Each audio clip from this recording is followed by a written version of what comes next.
by Mr. Larson.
All right, good evening. This is the March 24th meeting of Beaufort County Council. I call in the meeting to order. Please rise for the Pledge of Allegiance and the invocation led by Councilman Gerald Dawson. Pledge allegiance to the flag of the United States of America and to the republic for which it stands, one nation, under God, indivisible, with liberty and justice for all. Please remain standing. Let us pray. Our Father and our God, we come before you at this very moment just to say thank you. Thank you for your love and your kindness and all of your tender mercies. Thank you, O God, for blessing us to see this day and having guided us and kept us as we went through the day. We thank you for allowing us to assemble here today. I pray, O Father God, that you would bless us, that as we go forth now, taking care of the business of this agenda, that we, O Father God, will make our decisions wise and prudent to the needs of the constituents that we all serve. Bless us all, O Father God, that we now will be the people that you call us all to be. In Jesus' name I pray. Amen. Amen. Amen.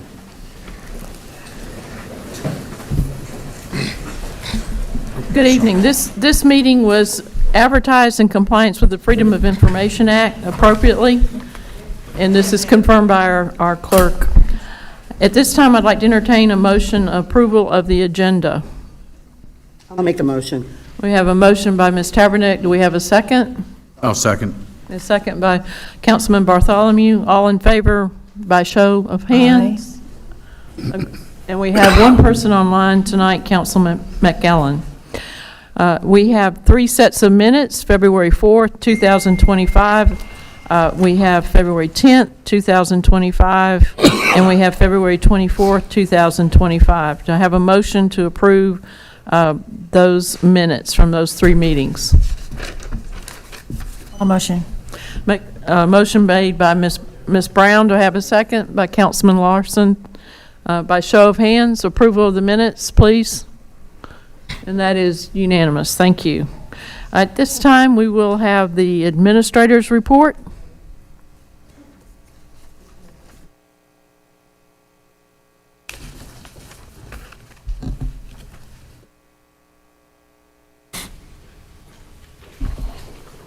Hey, good evening, Madam Chair, Council. We have a number of individuals we're going to recognize this evening, so we'll go ahead and get started. And we are going to recognize folks that work down in the Bluffton area. So as we go around, we try to recognize those employees as well. So first off, from the library, we have AC Dewart. Hey there. Is it Dywart? Okay, my apologies. Ms. Dywart, she is a library specialist. She's been with the county for 2.5 years, 3 years in September. As a library specialist in youth services at the Bluffton Library, she focuses on early literacy for ages 0 to 5 with story times and a preschool play program that fosters learning through play with caregivers. She leads an art program that explores different artists and their work, and a teen hangout twice a month, along with Lego Club, Read to a Dog events, and Saturday story times. A highlight for her is providing readers advisory and helping young readers find books that foster a love of reading, hopefully grow throughout their lifetime. Something unique, you're from Texas? I am born and raised. All right, what part? The Texas Panhandle and the Texas Gulf Coast. Okay, great. She misses the people there and the food equally. I like the barbecue as well, I have to say. She's read all the original Nancy Drew books, but doesn't remember all the details as it was maybe a few years ago. A little bit. She's talented at making all of her own tutus. I do. I make all my own tutus for programming and break. And she wears them for the events, and I think also you make them for staff, and some of them wear them as well. Yep. So that's great. So thank you. Any comments? No, I'm good. Thank you guys so much. We really appreciate your support. Well, thank you for your service, and we'll get a quick picture.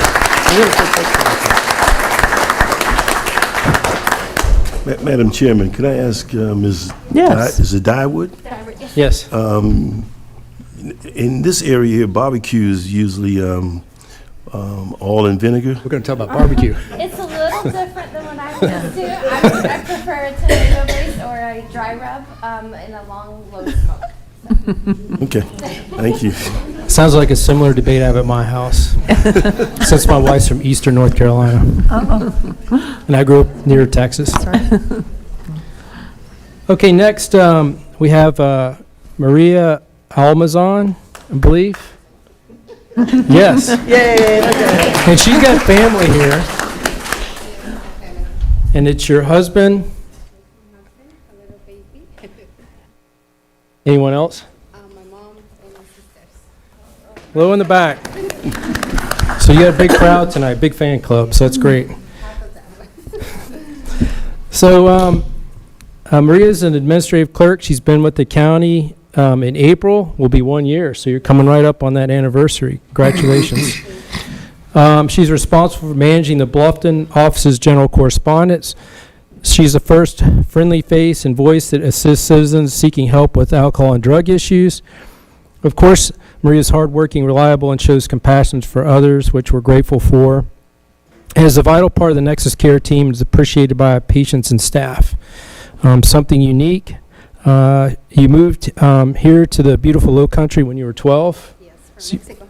Okay, great. And she's grateful to be part of the Nexus Care of the Beaufort County team. So we thank you. Any comments you'd like to make? Well, I'm so grateful, and also, obviously, I'm very.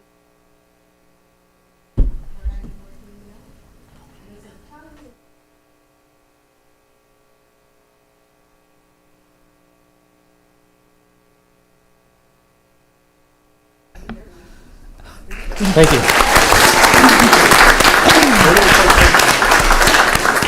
Get up for. Get them all in the picture. Love to see that. Okay, next we have Amber Sanders with the library. There she is. Hi, Amber. You're also approaching your 1 year anniversary on June 22nd. Yes. That's great. So, summary of her duties: she oversees the programs, collections, and services designed for children, teens, and their families at the Bluffton Branch Library. This includes selecting, managing, and evaluating books and materials for youth. This takes a lot of time, but it is her favorite part of the job. She loves seeing the look on a child's face when they pick up a book that was just ordered and hear their excitement when a book they've been waiting on has arrived. I can actually remember that. It's pretty exciting stuff. Another important part of Amber's work is engaging with the community with an emphasis on special groups such as Pocket Full of Sunshine and a bilingual focus groups in which she strives to make everyone feel welcome in the library to enjoy the resources the library has to offer. Something unique. Amber's an artist. She paints and block prints on pieces of linoleum in her free time. Occasionally, she travels around the state to art fairs and fandom conventions, displaying and selling her art pieces.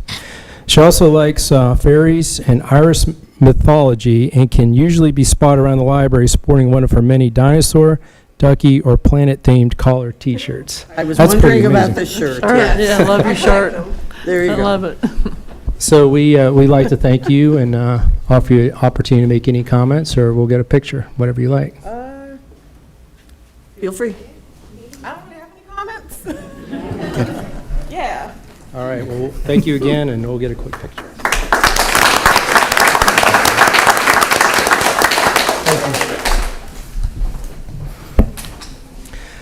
Okay, now we'd like to recognize a new member of the team, which I think many of you all met, is Ashley Gindelsberger. So come on up, Ashley. As you all know, she works for council, so we're excited to have her here. She's been on board 1 month, so that's good.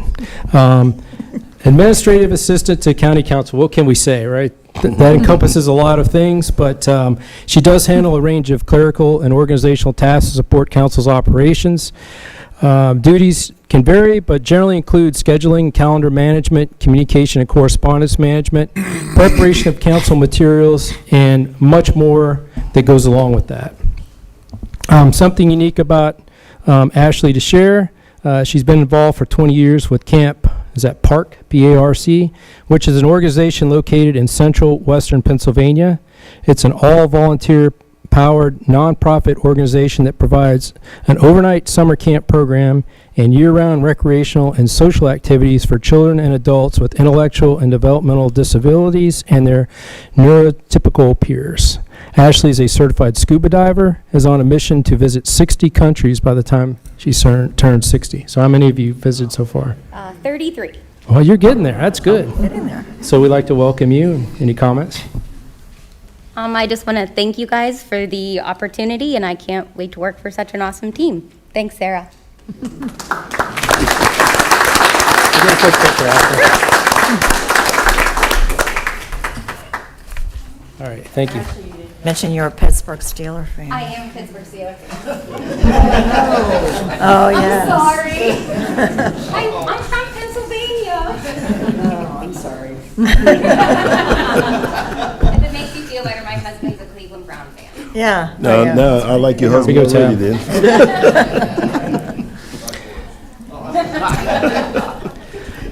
All right, lastly, we're going to recognize a member of the Beaufort County Detention Center, Brenda Bush, who's going to be retiring. I'm not sure if Brenda made it tonight. Oh, here she is.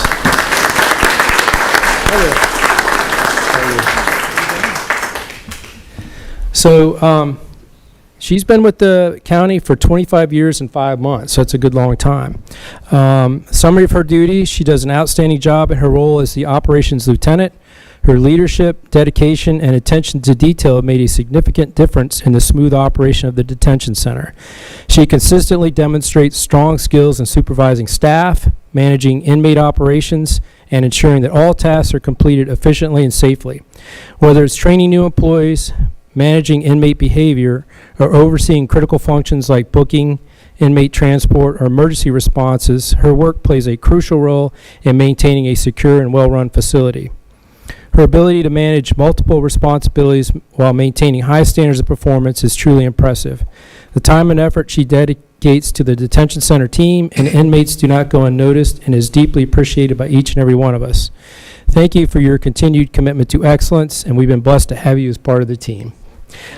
You're welcome. And something unique to share publicly: she's recently embraced a new and exciting chapter in her life as she became a proud grandmother to 6-week-old Luna Noel Bush.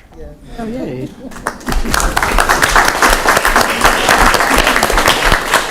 It's best being a grandparent, isn't it? So with a heart full of joy, she's made the decision to step away from her uniform and dedicate her time to cherishing those precious moments with the newest addition to her family. So we'd like to thank you for your service. Oh, Thank you. Would you like to make any comments? I'd like to thank you all and thank Colonel Grant and the Beaufort County Detention Center, my family. I'm going to miss them. Yeah, we'll miss you too. We'll get a quick picture with you before you go. Yeah.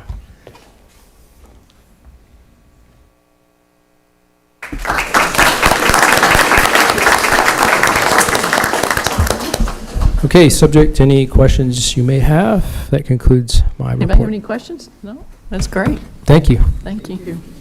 Thank you. All right, next on our agenda is a proclamation. Miss Paula Brown is going to present it, and we're going to present it to three outstanding members of our county staff. If Miss Pinky and Miss Audra and Miss Amanda can come forward.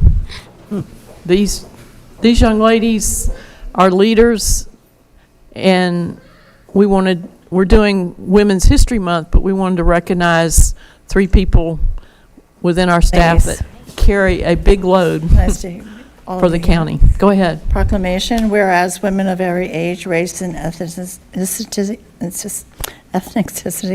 and economic background have made history contributions to the growth and strength of our nation at home, work, and in the community. And whereas March 8th was proclaimed as International Women's Day in the recognition of the contribution of women in the labor movement and the international connections of all women.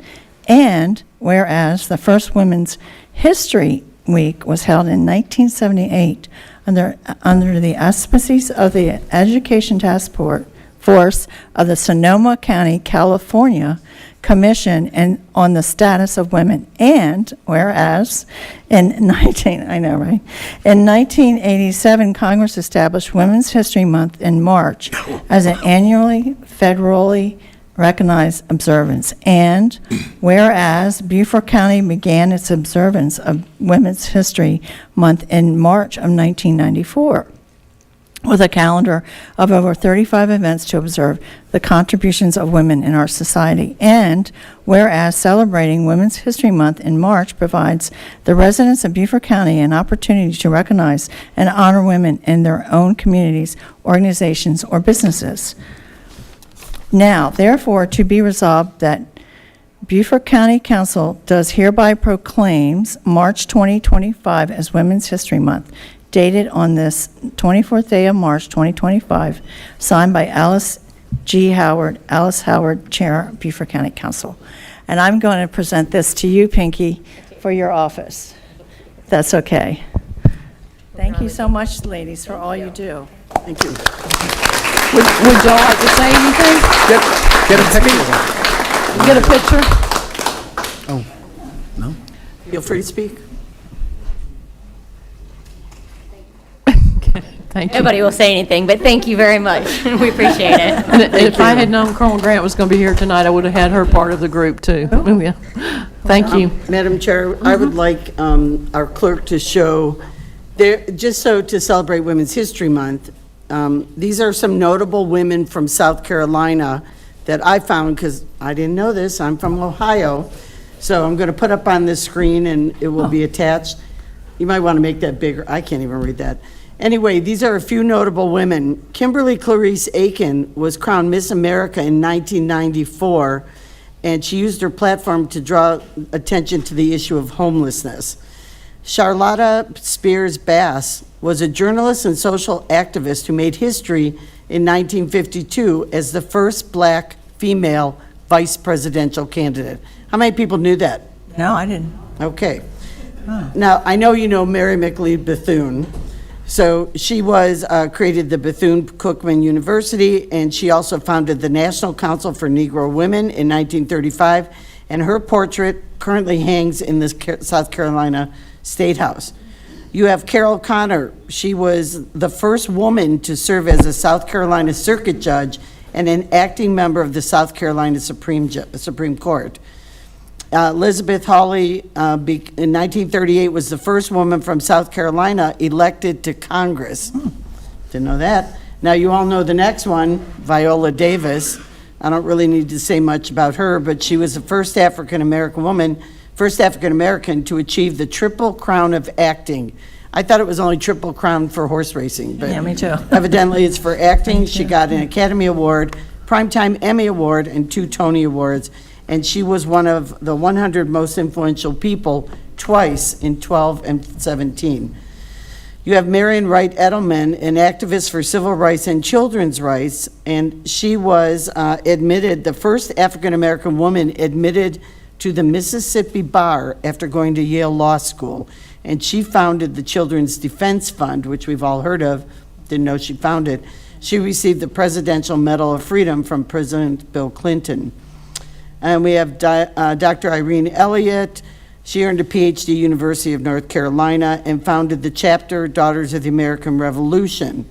Mary Gordon Ellis, first woman to serve in South Carolina legislature with her election to the Senate in 1928. So she definitely was a trailblazer, and her portrait hangs in the Senate chamber. Dr. Matilda Arabella Evans, first African-American woman licensed to practice medicine in South Carolina, and she opened Columbia's first hospital. Shannon Faulkner, first female student to attend the Citadel in 1994. And so she set the way for Nancy Mace, who went to the Citadel. But what was sad here was it was obviously all male. Due to significant hostility that she faced, she only lasted 1 week in the Corps of Cadets. However, her groundbreaking story paved the way for future female cadets. Sarah Mae Fleming, 1 year before Rosa Parks refused to give up her seat on a Montgomery bus, Fleming sat in the whites-only section of a bus in Columbia and was harassed by the driver. She sued SCE&G, who operated the bus, and she is called the unsung hero of civil rights for her bravery. Althea Gibson shattered racial barriers in tennis. In 1956, she was the first American to win a Grand Slam title with Wimbledon, the French Open, and the Australian Open, and the US Open. And you all know the next one, Nikki Haley, first Indian American to hold public office in the state, and she sought the Republican nomination in 2024. And then you have Carolyn Etheridge Hemble, pioneer in aviation, first female graduate from USC's Civilian Pilot Training Program, and the first woman in the 11 southeastern states to get a pilot's license. I guess they were only going to men for that. And then you have Mary C. Sims Oliphant. She wrote the book on South Carolina's history, and it's called The Sims History. She received the Order of the Palmetto in 1982, the first woman to receive South Carolina's highest civilian award.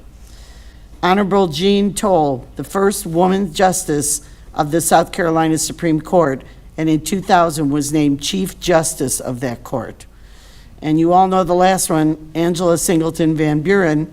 She was an heiress and the daughter-in-law of Martin Van Buren, who was our 8th U.S. president.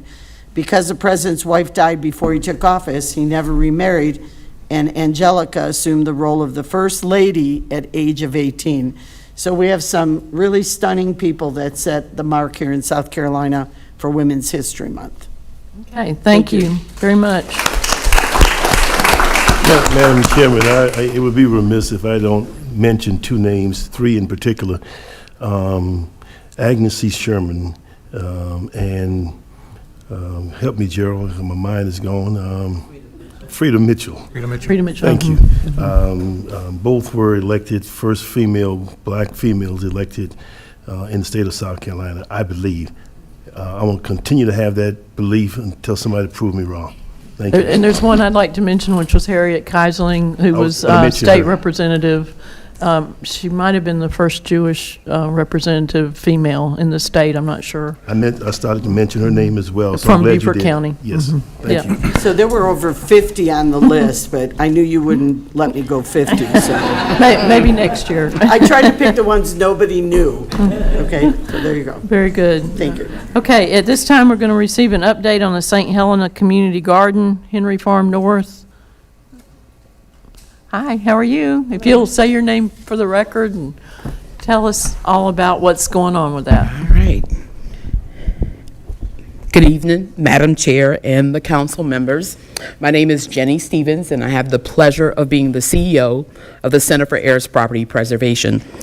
if we go back in time, almost 6 years ago, I probably was standing up here before you, talking about the project that we were in partnership with the South Carolina Conservation Bank, Beaufort Open Land Trust, and of course the Rural and Critical Lands Program. We actually received the title to the land in 2020, and we all know what happened in 2020, called COVID, right? And so it took us a little while to get our feet wet. And then in 2021, we were able to hold some community meetings to get some input from the residents, of which Councilman Glover participated in some of these meetings. And we received a agroforestry grant from the U.S. Forest Service, which helped us lay out or commission a consultant to do a plan. And a plan in the sense of to help us, is 80 plus acres. So we didn't want to do one particular thing on all 80 acres. And my colleague, Alexis, will talk a little bit more about that. But so we actually changed the name officially to the St. Helena Island Community Farm to make sure that everyone knew it was theirs, not just the center operating it. So the plan was completed in 2023. We've done some adjustments based upon, we've presented the plan to the community. Community gave us some feedback. We developed a work plan and implementation. We were awarded a federal grant, but I don't need to talk about that because this, anyway. But we're moving forward. And now my colleague Alexis will tell you about the exciting work that's happening.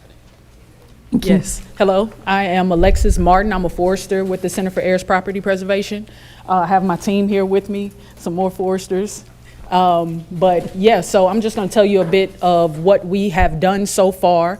So we had recently received a letter, and there was some concern about us not doing enough on the farm. So I've spoken to farmers on the island, and they've told me like there's no more land being made. So, and I agree with them. So, but this is a presentation to show you that we do actually have things going on quite a bit. It took some time to get it going, but we are definitely moving forward.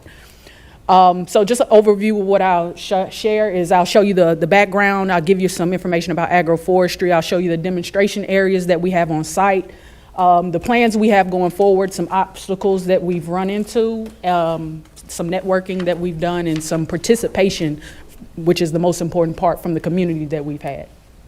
So we've had a lot of participation from the community. But like Ms. Jenny was saying, we did outsource a farm plan, and there were two options that came with that. So it was whether we could do a monocrop watermelon operation and plant 80 acres of watermelon, lease out the land. It'd be easy, yeah, but we went with it's more work, but I think a better suit for the land, in my opinion. But we decided to go with a regenerative agriculture option using agroforestry. And so this is the site. This is a rendition of the map that we've got from the plan. The different areas, there's a section right there that shows you how many acres are allotted for each demonstration area. I won't go into that. That's not for today. If anyone would like to know more information, I can go over that. But I'm here to talk about what we have going on. So this is the community garden and food forest area. The community garden is just like a manicured area of the entire food forest. The food forest is it's a multi-layered system. Like I said, I'm not going into the details of everything, but this is the area that we've done the most work in. If you can see, this is the community garden that we've started. We got a grant from the NRCS to install 10 garden beds with some signage and to create a garden team. Can you tell us what NRS is? means. The Natural Resource Conservation Service through the USDA, if y'all are familiar. Just because the public doesn't know all those. Yes, and if anyone would like more information on any of that, feel free to contact us, get my card or something, and we can help you on your land if you have any. So yeah, we had a garden team. We got community members on that garden team, as well as NRCS representatives and CHIP staff. Now this is just, we got soil delivered, organic soil to grow in to put in these garden beds. We actually got some community participation. This is one of the community members, also a member of the garden team, who is using his equipment to help us fill this garden beds, which was a lot easier on my back, so, on our backs, because it was all of us, and so, yeah, that was a blessing to have that. South Carolina State donated some collard greens and broccoli to us to plant last year. That sign back there, that was part of the NRCS grant. And yeah, we didn't get a crop off of that. But one plant survived. Everything else died in a frost. But one plant survived, and I did eat the leaves off that plant, and it was rather good. I've also been eating the onions that they gave us. They gave us onions to plant, so I've eaten those too. Good food, I'm telling you. So just some more community garden updates. We're registered officially as a people's garden with the USDA. We've gotten some soil testing done, and we've also began to start the cultivation for the food forest area. We had a cover crop workshop in the food forest area, partnered with another organization on the island, the Soil Stewards. They work with the it's the South Carolina Black Farmers Coalition. They have a group called the Soil Stewards that came out, and we partnered with them to have this cover crop workshop. That is, we ordered some seed. We ordered bulk seed. They set up everything. They went live on their social medias and things. So yeah, it's not a really good picture, but you can see Mr. Oraj, he has his tractor back there cultivating that food forest area. And we spread broadcast seed, clover, mustard, and cowpea initially. We'll do another light till and then do some sunflower, part of a sunflower workshop. That was like the thing we will plant sunflowers this year. Nice and easy, and it's beneficial. They have deep tap roots, but so part of this part of this site, there's culturally significant plants. We're highlighting that. And so as we move forward, that'll be something that we do. There's indigo, yopon holly, sweetgrass. We're still figuring out how we'll, cultivate relationships with people to get that going, but it's there. We had we're working with a nonprofit organization with David Harper, and he runs this indigo cooperative, and he's trying to push it on the island of St. Helena. And this was a workshop we had last year. And that's Ms. Sarah Green, one of the community members on the island. She dyed a handkerchief of some sort. I got to dye some pants. So this is, and indigo is actually also it's a biomass accumulator. It's a nitrogen fixer. So, and it's perennial. So that means that it continues to live year after year rather than dying after it produces 1 year. But another area, silviculture, we have a longleaf being planted on 18 acres. We actually already got it planted. We'll use that to kind of do some economic development. Maybe you can rake pine straw or something, longleaf pine straw. And the island is historically known for growing longleaf, so we can use it for that. So we have that planted, 18 acres. That was a site prep that we had a drone fly over and chemically site prep. Won't get into that. So they told me not to share too much information. I always do. Sorry, but I'm running through it fast. That's another, it's getting prepped and whatnot. But so the obstacles that we've run into so far is, we won't have a problem with perennial crop installation because we just got our soil test back. So that'll start rather soon.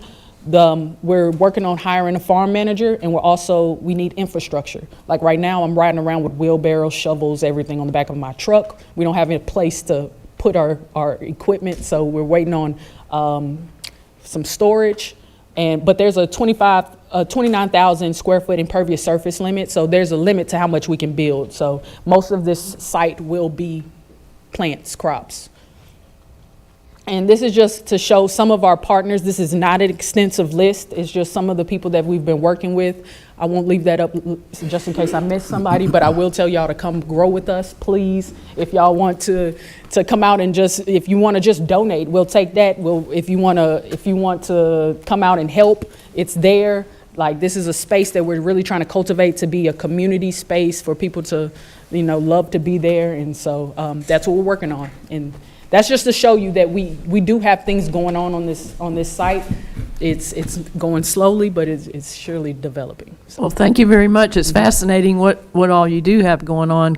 Would you mind taking some questions from county council? I would love to, yeah. Okay, well, I'll start down at this end. And a lot of our council members were not on council when this property was acquired by your organization, so this is new to many of them. So, you want to help with this? Okay, we'll start down at this. Okay. Thank you, Kristen. All right, well, any questions starting down at this end? I don't think Ms. Martin's going to have an issue at all answering these questions, but thank you very much for the passion and what you delivered today. That's what I want to add. Yep. Councilman Glover? I know where the property is. Mm-hmm. I've been there. I've been on it. But I also know that there's boundaries. And one day I would just love to visit with you so I can know exactly the boundaries of that property and stuff. But continue doing what you're doing, and I like your concept of moving forward with growing with the different systems of growth. It's not a monocrop; it's basically a system crop, and hopefully we can do some other things there as well. Thank you for the presentation. Councilman Passmore? Yeah, I think this is a wonderful thing that you're doing. My wife is the gardener in the family. We planted the garden this year with all the crops. Front word. Okay, so Yes, I get it. I know what you're doing, so it's a wonderful thing. Councilman Larson? No, I'm an old farm boy, but I look forward to maybe having you come back next year and give us more of what you're doing and how things have expanded and the progress you're making. And we can definitely send invitations to any of our events to all of them. That'd be great. Go ahead, Councilman Brown. My husband and I planted some potatoes recently. Good. And we took them out of the ground, and wow, what a taste. Like you were saying, the fresh vegetables, there's no comparison in the grocery store. And then we went to get potatoes from the grocery store. It was like, oh, yeah. I don't even eat potatoes out of the grocery store anymore. I was like, we're going to need to grow some more potatoes. I agree. Actually, some of us have been on that site, but I'm going to let the others ask questions. Councilman Taberner? I don't have a question. I'm a city girl. I don't do farming. But earlier this year, we went on a tour of a bunch of farms out on Ladies Island. We didn't see this. We did. You didn't know we did, but we did. Oh, we did? Yeah. We didn't call it this. It was next to another Henry another farm. one. Okay, so, yeah, I learned about that. I don't dig in the mud and stuff, so I appreciate what you do. I don't do that. No, That's why we have the manicured area, so that you don't I have to don't get too do dirty. bugs and worms. We're good. All right, Councilman Bartholomew. Yeah, I'd just like to get out there when you have one of your programs, if you keep it posted. Yeah, let us know that. Councilman Dawson, who is a gardener, we know. I'm a country boy. My dad was a farmer, so it's nothing new, but my hat's off to you, Jenny, and I forgot your name? Alexis. My hat's off to you guys. A wonderful presentation. Keep up the good works. I'd just like to add to that, I'm really excited that you're going to grow indigo and longleaf pine. It's so important that people understand where we came from in the South for those permanent crops too. Thank you for what y'all are doing. Thank you for the update. You're welcome. And I think we'll get this in our... Could the rest of our team stand up? Oh, okay. All of them, they all have Thank you. Thank you for coming tonight. And we'll get this so we can put it in our minutes, this presentation. She has it. Okay. I do want to add one thing. We're turning the site into a demonstration farm. So this is so that landowners can see what's possible on their own properties, so that's why we're doing it like this. It's also to Great. expand. Thank you again. Thank you very much. We appreciate it.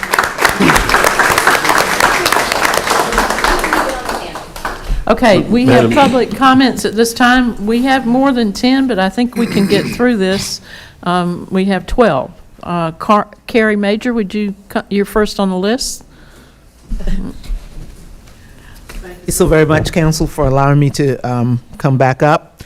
Again, I'm Carrie Major, and I just want to encourage Council and everyone else, and I know we've been promised a 3,500 square foot building to add to Wesley Felix. But as we walk around here, again, I said I'm encouraged to see what all is here at Buck Walter. And we want to make sure that we have a space for after-school programs, homework, computer labs, and where not only youth can come, but adults as well. We look at sports, but all these other things are very important to us. And as we stand now at Saxonville Park or Ballpark, Wesley Felix, all we have is baseball fields. We have a tennis court, outside basketball court, the bathroom, an area where you sell the snacks, and hot dogs and whatever. And so we're looking forward to us, having a facility, a start, phase one, where our youth and community can come and have a place to do other things. Thank you. Thank you, Ms. Majors. Tyler Rice? Okay.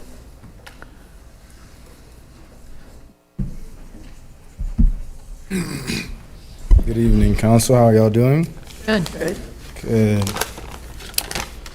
My name is Tyler Rice. I'm a senior communications major at USCB, and this semester I'm interning with the Hilton Head Island Bluffton Chamber of Commerce.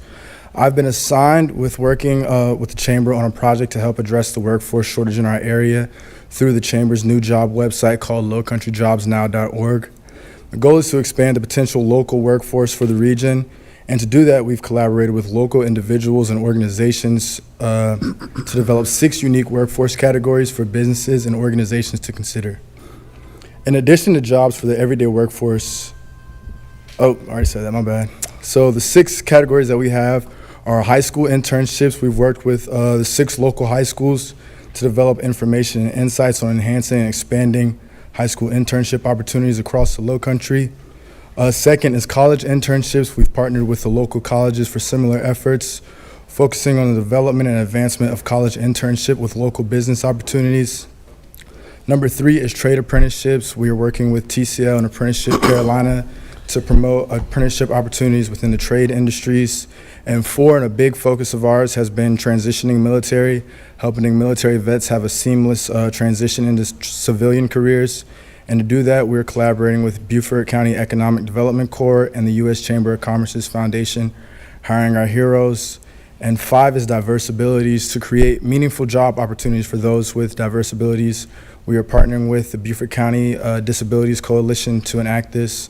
And 6 is Encore Careers. We're encouraging our retired population to get back out there in the workforce and provide their invaluable expertise to local businesses. While these 6 job categories are our main forte, there's a job for almost every industry. And if not yet, we're hoping that there will be soon, from civil engineer, HVAC tech, paralegal, horticulturalist, and a lot others. Lowcountry Jobs Now is widely equipped to lend a hand to both companies and employers in enhancing their experience of navigating the potential job market. Lowcountry Jobs Now launched in July of 2024 and has already achieved over 900 local job postings from 90 businesses and growing employment connections. I encourage everyone to explore the platform, and I welcome your feedback. Thank you. Thank you. All right. Thank you. Next is Derek Stetter. My last name, did I pronounce it correctly? Okay. Hello, my name is Derek Stetter. I wanted to speak on the upzoning for Cherry Point. We're going on 2 years of these upzoning requests for this parcel of land. This is 120 acres of heavily wooded land that has been being proposed to cut down and replace with asphalt, concrete, and rooftops. All of this impervious area, combined with the negative impact of the existing wetlands, will result in the increase in flooding, nutrient runoff, water pollution, and shoreline erosion. Not to mention the negative impact of the local wildlife that we see every day, including deer, otters, bald eagle, herons, and numerous other types of birds and fish. Over the past 2 years, there has not been one person who lives near this parcel of land that has come forward to embrace this upzoning. Due to the increase in growth over the last 5 to 10 years, our infrastructure is not where it needs to be. We need responsible growth, and upzoning on an already taxed infrastructure is not responsible. The schools are so taxed that they do not have enough bus drivers to drive all the routes. Some of the drivers have to drop kids off at school and then go back out to complete another route. Additionally, some sports teams, including May River Cross Country and Track, do not have enough buses to take the student athletes to meets, leaving the parents and coaches to drive the kids. We all know that there are additional housing units that have been approved that have not been started. Therefore, this upzoning, again, is not responsible growth. The Planning Commission unanimously voted down the request during the review. The Natural Resource Committee voted 6-1 to turn down this request. Councilwoman Tabernack, I would like to applaud your effort and representation of your constituents at the last Natural Resource Committee as there was an upzoning request in or near your district. You stated during that upzoning request, the people I represent do not want this upzoning, so I am going to vote no. Thank you for being the voice of the people you represent. Please vote no on this upzoning request. Thank you. Thank you. Next on the list is Ryan Stetter. I assume there's a relation. Yes, ma'am. He's my dad. Good evening. I'm here to comment on the Cherry Point rezoning. My name is Rylan Stetter. I live at 169 Cherry Point Road, and I'm a senior at May River High School. I grew up in Bluffton. I care a lot about the environment and what is happening to it with all the development going on. I love to be outdoors. I've been fishing, crabbing, and shrimping here since I was little. Unfortunately, though, we can't harvest any fish, oysters, crabs, or shrimp from the river around Cherry Point because the bacteria levels are too high. Developing this area is only going to make it worse. I am your grandson. What you decide now will impact my generation and generations to come. I'd rather fish from the river behind my house and be able to eat it than walk down the street for a cup of coffee. Please vote no on upzoning this property. Thank you. Thank you. Felice Lamarca.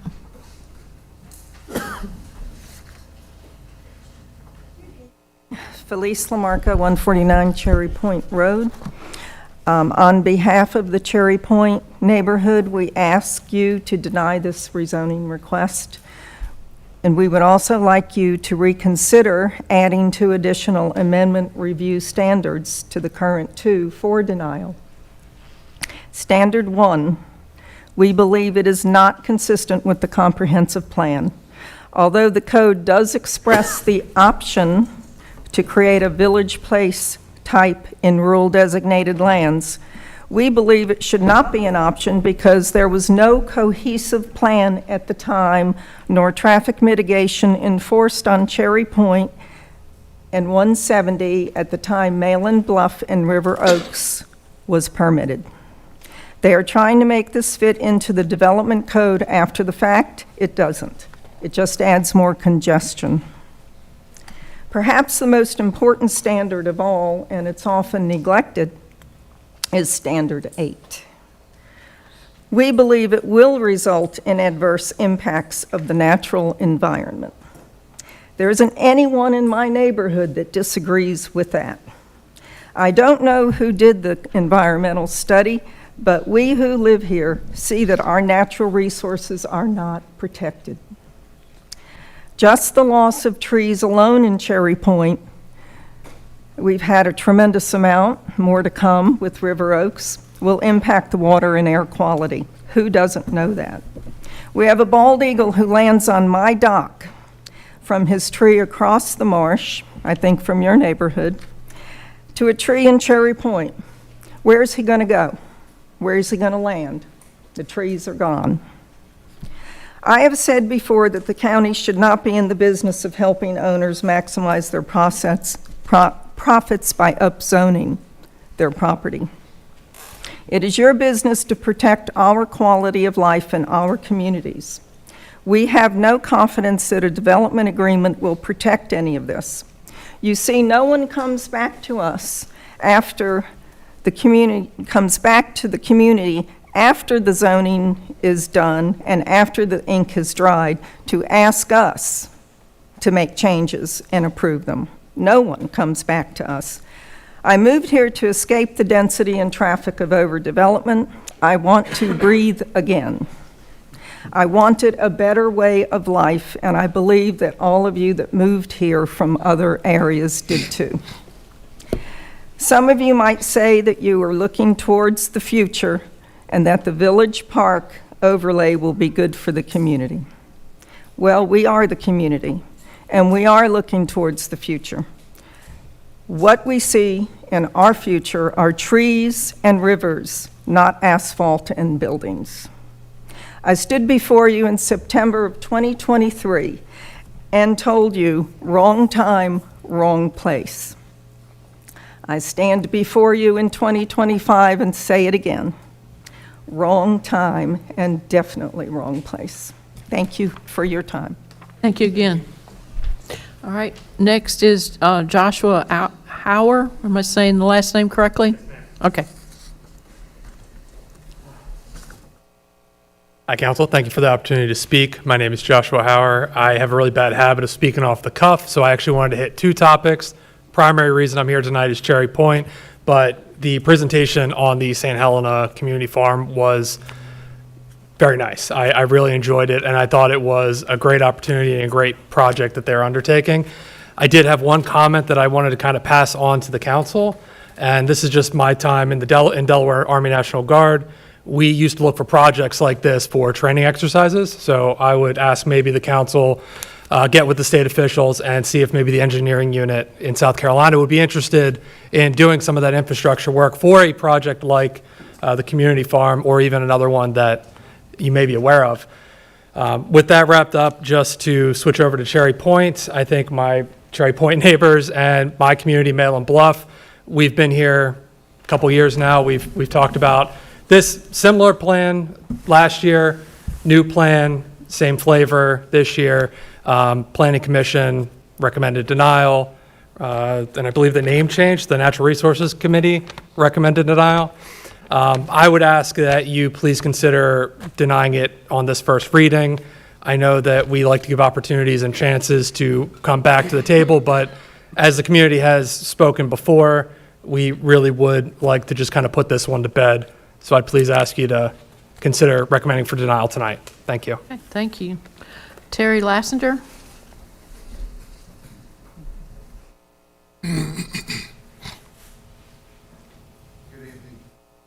Thank you all for the opportunity. Terry Lassiter, 146 Cherry Point Road, 34-year resident, in front of y'all for the past 23 years, trying to keep this from happening. Check the river, folks. It's closed down all the way to Bailey's. It's not because of the people at Cherry Point.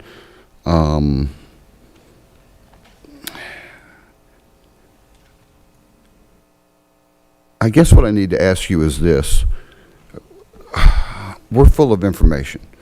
There's plenty of people in this room that have information. Y'all have plenty of information. The county has plenty of information. The state has plenty of information. We need to look at it and process it. And if a committee prior to you has said no, and then another committee prior to you has said no, and the traffic study says no, and Beaufort County administrators say no, then maybe the answer should be no. What I would truly like to see tonight is a unanimous no on this. It's ridiculous. I'm a common sense person and I know how to add. So you have 70 acres now that's in our neck. There's another 20 in between the other 20 of the school board. And then there's also land at Maitland Bluff that's up front that wants to be apartments. So one set of apartments turns into 4 very, very quickly. And folks, we don't need the traffic. We don't need any of that. The runoff to the river, like I said, is horrendous. And would someone please, and please, I'll leave my number. You should have my number. The pond at Maitland, not Maitland, River Oaks. Would someone please look into that? I have mentioned it 5 or 6 times. If you will ride down there, you will see clay water running under Cherry Point Road, and it runs down to the woods and then comes back across and it dumps out down there at Mr. Lonnie's house. which in turn comes right back by Miss Felice's and everybody else's docks. Okay? So the river is filling in. I can tell you that. I'm in the river all the time. It's filling in. So would someone please look at that? It's not a retention pond. A retention pond overflows when it gets high. This one never has water in it. Please take a look at that. Thank you for your time. Like I said, I think with all the no's that have gone on here, unanimous would be a great thing to see tonight, folks. Thank you. Thank you, Mr. Latcher. Next is Tom Scaradina. And if I mispronounced it, please correct me. Excuse me, Tom Scardino. Thank you. Appreciate the opportunity to speak. And I can't say anything more eloquently than all of my Cherry Point neighbors have already expressed. So this will be general. And I'm at 141 Cherry Point. I grew up in Savannah and Bluffton. I live in Atlanta now, but my wife and I intend to retire here, which is why we bought the property. And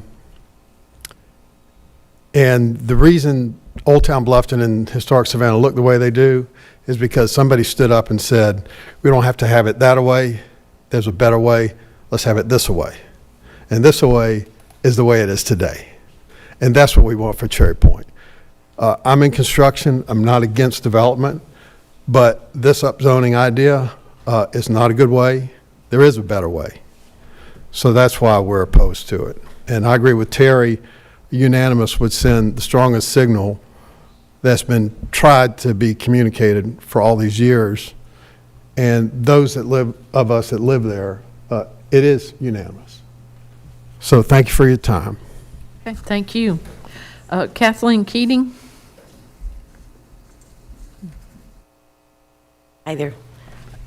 Thank you. I'm Kathleen Keating, and I've lived at 132 Cherry Point Road for 22 years. I'm here to ask you for two things again. One is that you vote against this zoning change because adding more to what is really the foot of the 170, 278 feet, and it is the foot, is nuts. Okay, it's just nuts. But the other thing I'm asking you to take a serious look at is implementing a moratorium on all development and rezoning proposals until an inventory has been taken of future housing units either under approval or currently under development. This should include not only everything under county auspices, but those in Bluffton as well. This inventory would be of all rental units, including apartments, condos, and townhouses and homes, as well as those for sale.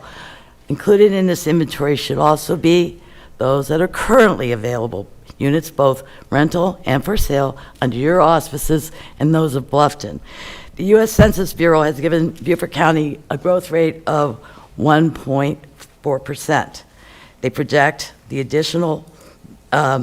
additional 2,868 people for 2025. That's an uptick of only 102 people from 2024.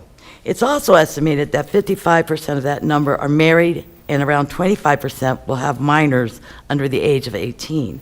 That brings the available housing needs to down under, and I'm sure it depends on the amount of children in that count, to under 897. If they were all to move in today, there are 532 rentals available. This includes apartments, townhouses, and in houses. Looking only at currently available for sale homes, townhomes, and condos, there are over 1,200 available properties. Please keep in mind these numbers do not include the properties under construction or in approval.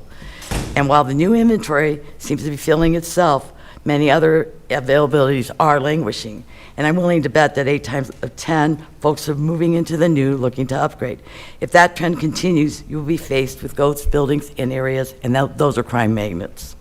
My point is that between what is currently approved and what is under construction and what is available, I believe you're going to find a glut right now in housing.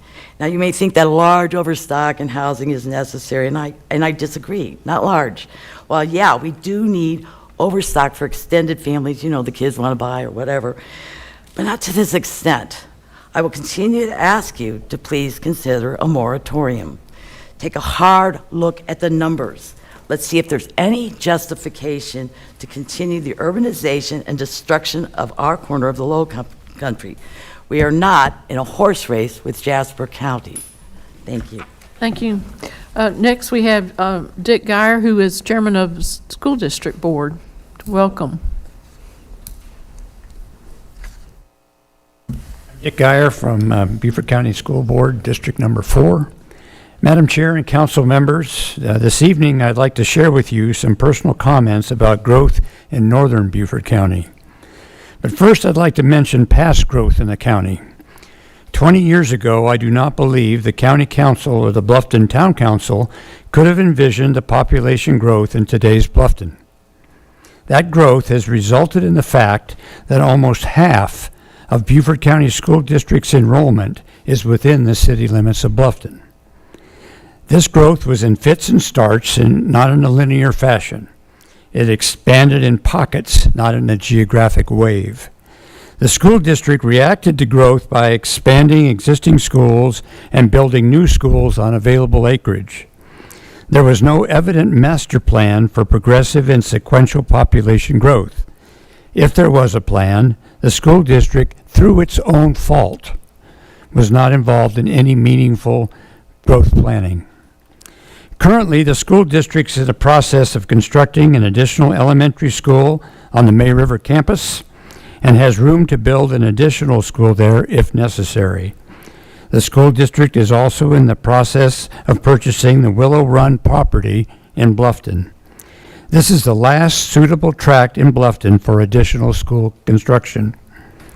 Recently, I provided the council with the district's facility master plan.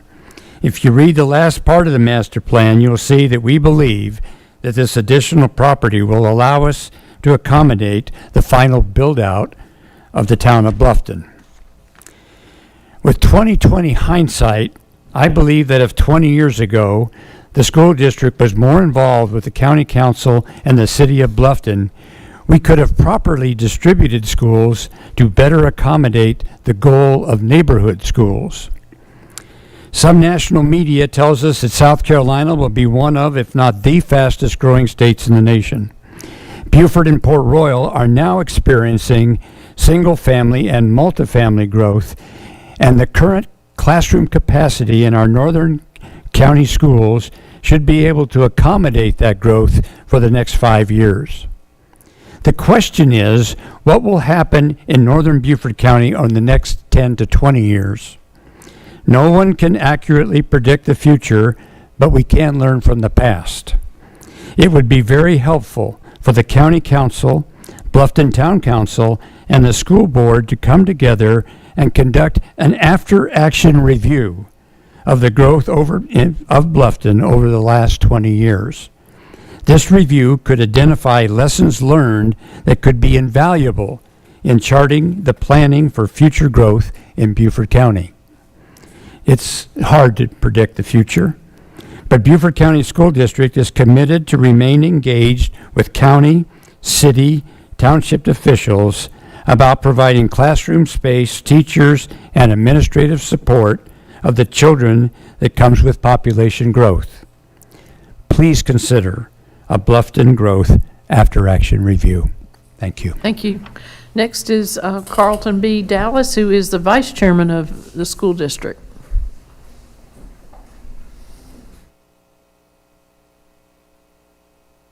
Thank you all.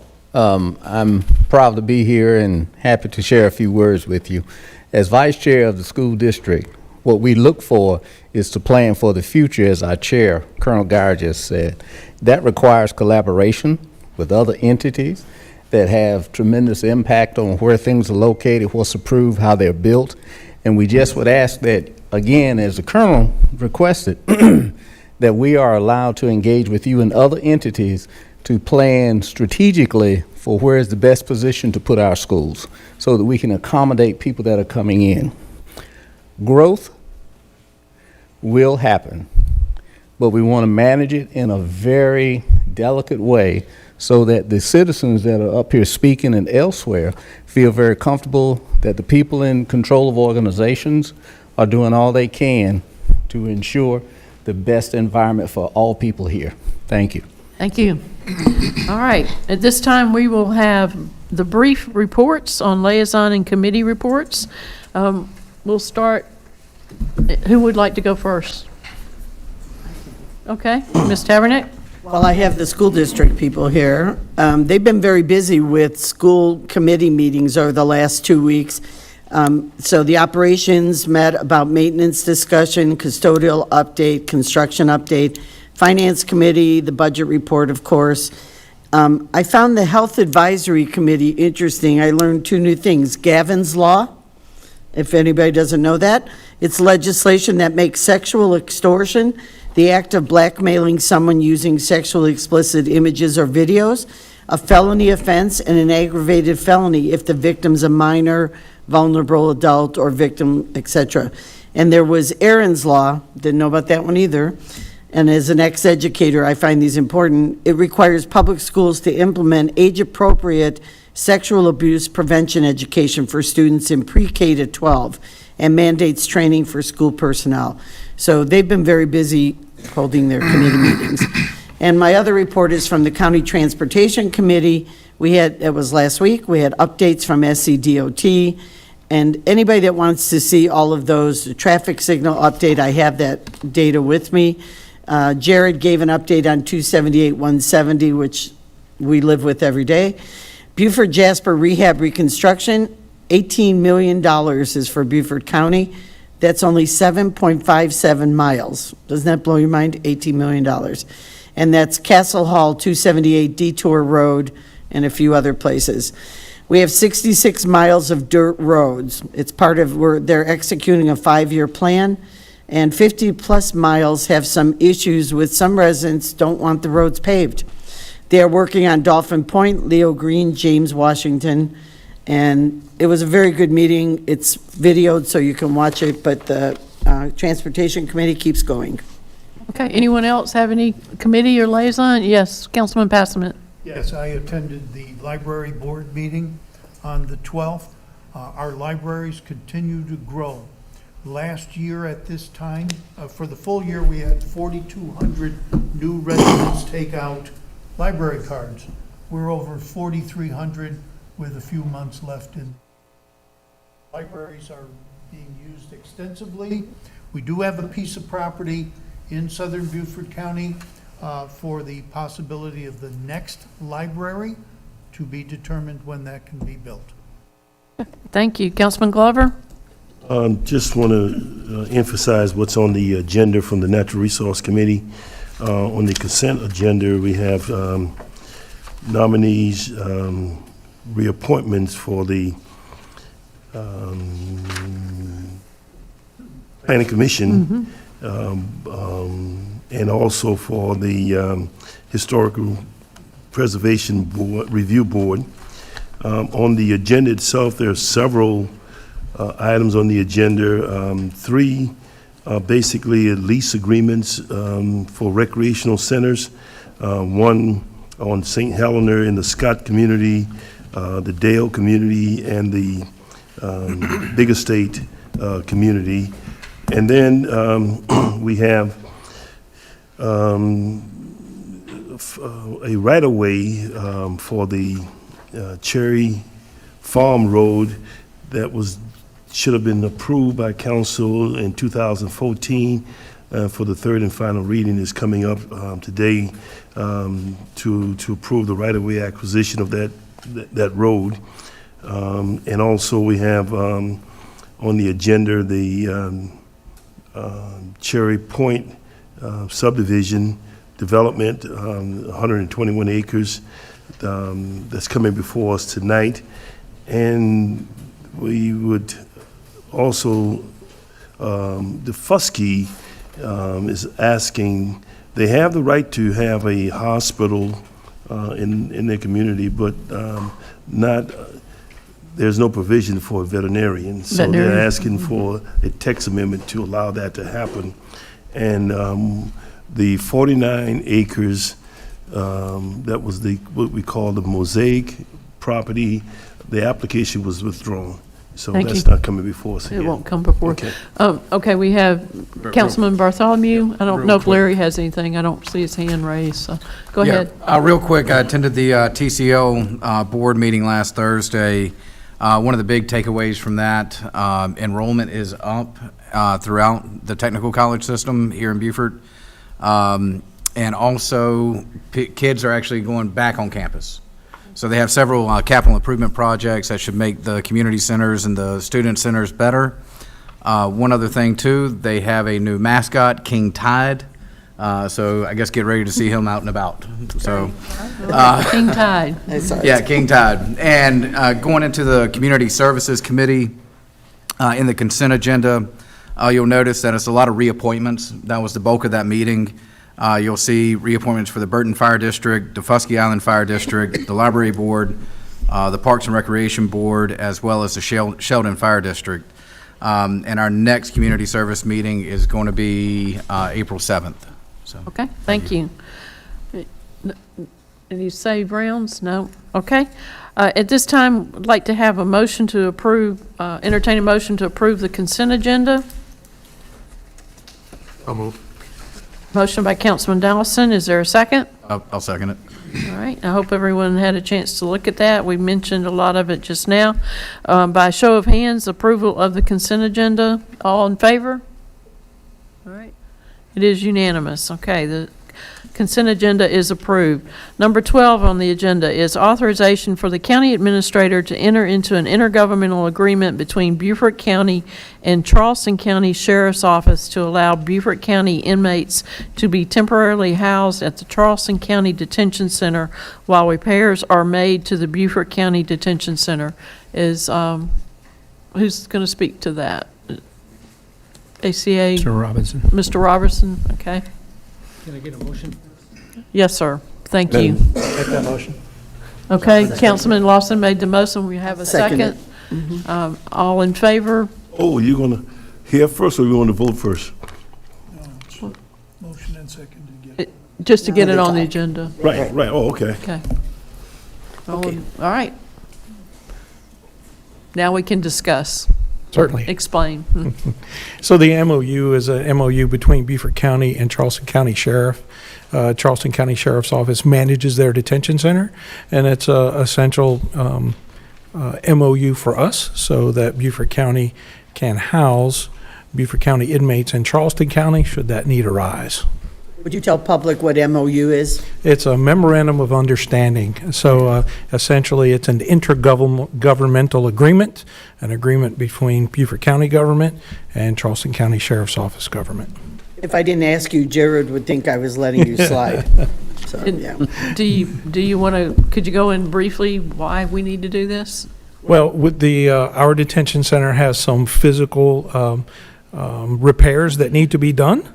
So when those repairs are planned to take place, we need to make sure that we have adequate space for our inmates to move, because in that housing unit, there's not enough room in the detention center to, let's say, rehome all the inmates. The average daily population right now is around, I think we're right at 198. It changes every day. And we have the capacity of 255. So when we lose one of those housing units, the housing unit we'll be working on houses 72 inmates. So we need to move a certain number of inmates. We can reclassify some within the detention center. We need to also keep some open housing unit for the average day of inmates that come and go, which is between 15 and 22 folks a day. So we need to make sure we have space for those arriving and leaving, as well as accommodate the existing inmates in a new location, temporarily. Do we have some any questions from council? No questions about this MOU? Okay. Right. Just one. In the MOU, you have 6 weeks. Is that sufficient? Yes, sir. Right now, I believe it's 3 weeks for this MOU for the time period that this one would take place. Okay, and that's sufficient time for the Yes, repair? sir. That's what our facilities folks and our contractors that are doing the work, That's what they tell us is appropriate, and there's a little extra time in there compared to what they requested. Okay. Yes, sir. And it started today? Yeah, no, sir, not yet. Soon. Oh, I saw March 24th on the agreement, but that's all right. Okay. Other questions? We had a motion and a second. All in favor by sign of hands? All right, that is unanimous. Thank you. Thank you. Okay. All right, next on the agenda, we're going to start with the ordinances for second reading. I'll turn this over to Ms. Tabernick. Okay, thank you, Madam Chair. So our first ordinance is 2025/19. It is an ordinance for a text amendment to the Community Development Code, Appendix B, Defusky Island Community Development Code, Division 3, Permitted Uses, to permit the use of animal services, i.e. a clinic/hospital, in D2 rural. This is a public hearing. The vote at the first reading on March 10th was 11-0. So I'd like a motion to approve this ordinance as read. I'll make that motion. Thank you, Mr. Lawson. Is there? I'll second it. Second, Mr. Bartholomew. This is a public hearing. Is there anyone from the public that would like to speak on this one? Don't everybody say it at once? Okay. All right, thank you. Anyone from council have a question or comment? I would like to say I move that we grant the request for the text amendment for the following reasons. The request is consistent with the goals, objectives, and policies of the comprehensive plan. It is not in conflict with any provision of this development code or the code of ordinances, is required by changed conditions, does address and demonstrated community need, is consistent with the purpose and intent of the zones in this development code, or would improve compatibility among uses and ensure efficient development within the county. It would result in logical and orderly development pattern, and would not result in adverse impact on the natural environment, including but not limited to water, air, noise, stormwater management, wildlife, vegetation, wetlands, and the natural functioning of the environment. Thank you. All right, any other comments or questions on this one? We already seconded. He was commenting. Yes, please. Comment on the criteria, second? Larry? Oh, okay. Or Mr. McEllen, we'll let him jump in. All right, any further comment? All right, Yes, all in favor, please. raise your hand, please. Larry. Oh, Larry. Want to say something? You want to speak, Yeah. Larry? Go ahead. Yeah, very briefly, thank you, Mr. Lawson, for that reading. I agree with this text amendment, and I support it. I think it's a great idea. It's a little bit overdue. I think that the people of Defusky will be better served by this, and I think they're looking forward to it with great enthusiasm. So I'll support this and vote yes when the vote comes. Thank you. Thank you. And Mr. McEllen is the one that brought this forward to start with, so Defusky Island can thank him for that. All right, all in favor, please raise your hand, signifying you're in favor. Thank you, it's unanimous. All right, we have ordinance 2025/13. It is an ordinance authorizing the county administrator to execute any and all necessary documents for the acceptance of right-of-way for Cherokee Farms Road associated with the development agreement dated December 15, 2014. The vote at first reading on March 10th was 11-0. There will be a public hearing at the third reading on April 14th because we had to have 15-day notice. So can I have a motion to approve this ordinance as read? Motion. Okay, Ms. Brown motion, second? Second. Ms. Howard second. Anyone have a question or comment?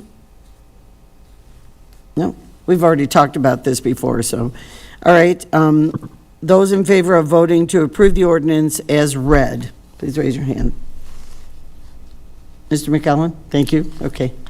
All right, ordinance 2025/14 is an ordinance authorizing the county administrator to enter into a lease agreement with the Big Estate Jenkins Community Center for real property located at 132 Booker T. Washington Circle. The vote at first reading on March 10th was 11-0, and again, the public hearing will take place at third reading on April 14th due to our 15-day notice requirement. Can I have a motion to approve this ordinance as read? Mr. Chairman, I'd like to make an amendment to the motion. Okay. You got to put the motion on the floor first, We have to put the Gerald. motion on the floor first. All right.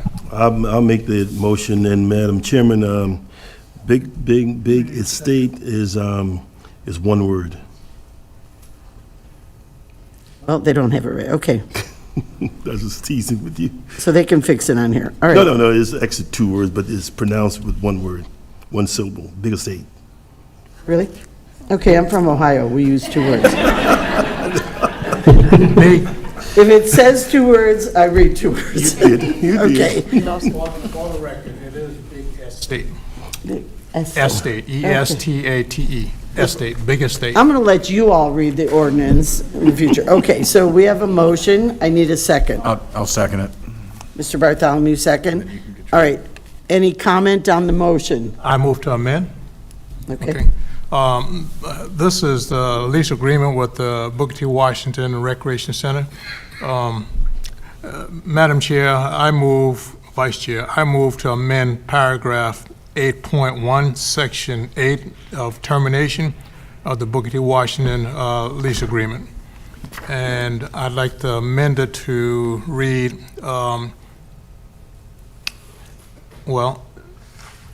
by adding the following language as requested by Mr. Young, who's the property owner that the recreation sits on. And here's what I'd like to amend. I'd like to add that the tenant shall further remove all materials and equipment that the tenant brought to the community center premises for the purpose of offering programming or initiatives to the public, exclusive of improvements made to the facility under paragraph 5.5 of this agreement. All right, we have an amendment. So we have a second? He made the amendment? I'll second. the Okay. amendment. Yes, okay. For this, Ms. Howard? Made the did? amendment, she just seconded it, Yeah, yes, okay. Ms. Howard. Further discussion or question for Mr. Dawson? All right, all in favor? Yes. I have a question. Can we get that in English?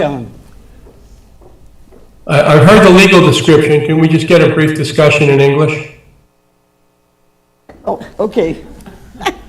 Go ahead, Audra. That was brought to our attention this morning, and we are having our legal team review that. What does it mean? He wants it in plain English. Yeah, I mean, that's what we wanted. We wanted explanation. If I might. I think I understand what it means. They wanted to take everything away that's not an impermanent improvement, that whatever they bring there, whenever the lease expires, they would like them to leave with that. Is that pretty much what it means, Gerald? Somewhat correct, yes. Well, yes, sir, that's what it means. And if we leave early, he wants us to take what we brought there that's not fixed to the property away from there. So he wants the community center improvements that were brought for the community center to be taken out of there, whether it be furniture, whatever's not a fixture attached to the property. Yeah, okay, that's not unreasonable. Okay. Yeah. that is correct. And that was in Mr. Young's request, as Mr. Yes, Collins said. it was. Thank you. Any other question on that? All in favor of the amendment? Okay. Now we have to return to the original motion As amended. as amended. All in favor of the original motion as amended? Okay, thank you. Thank you, Mr. Dawson. Okay, ordinance 2020, so Mr. Brown has the next 3, but ordinance 2025/15 is an ordinance authorizing the county administrator to enter into a lease agreement with the Young Men's Social Club and the South Pine Ladies Union for a portion of the real property located at 242 and 228 Scott Hill Road. Vote at the first reading, March 20th, was 11-0. The public hearing will take place at third reading, April 14th, because of the requirement. So moved, Madam Chairman.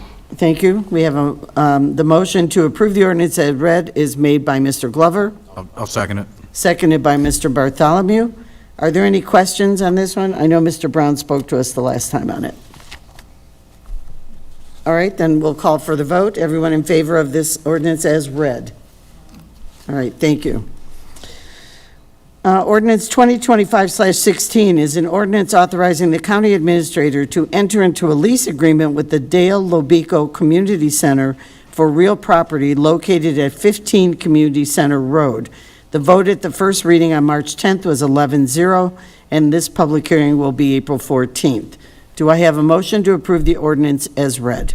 So moved, Madam Chair. Thank you, Vice Chair. Mr. Dawson. A second. Okay. You can argue. Mr. Glover will second. Anybody have a question or comment? Mr. Brown explained this to us the last time. All right, thank you. All in favor of this ordinance, approving the ordinance as read? Aye. Mr. McAllen? I didn't see your hand go up. You want to vote?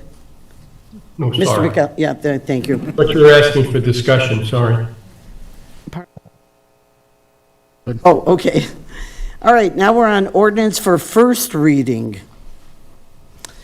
2025/18 is an ordinance amending the zoning map for 121.43 acres, R600 013 000 0008 0000, R600 013 000 0050 0000, good thing I like numbers, and R600 013 000 0105, 4 zeros, R600 013 000 0104, 4 zeros, located on Okatee Highway from T2 Rural to T4 Neighborhood Center and T3 Neighborhood open using a Village Place overlay.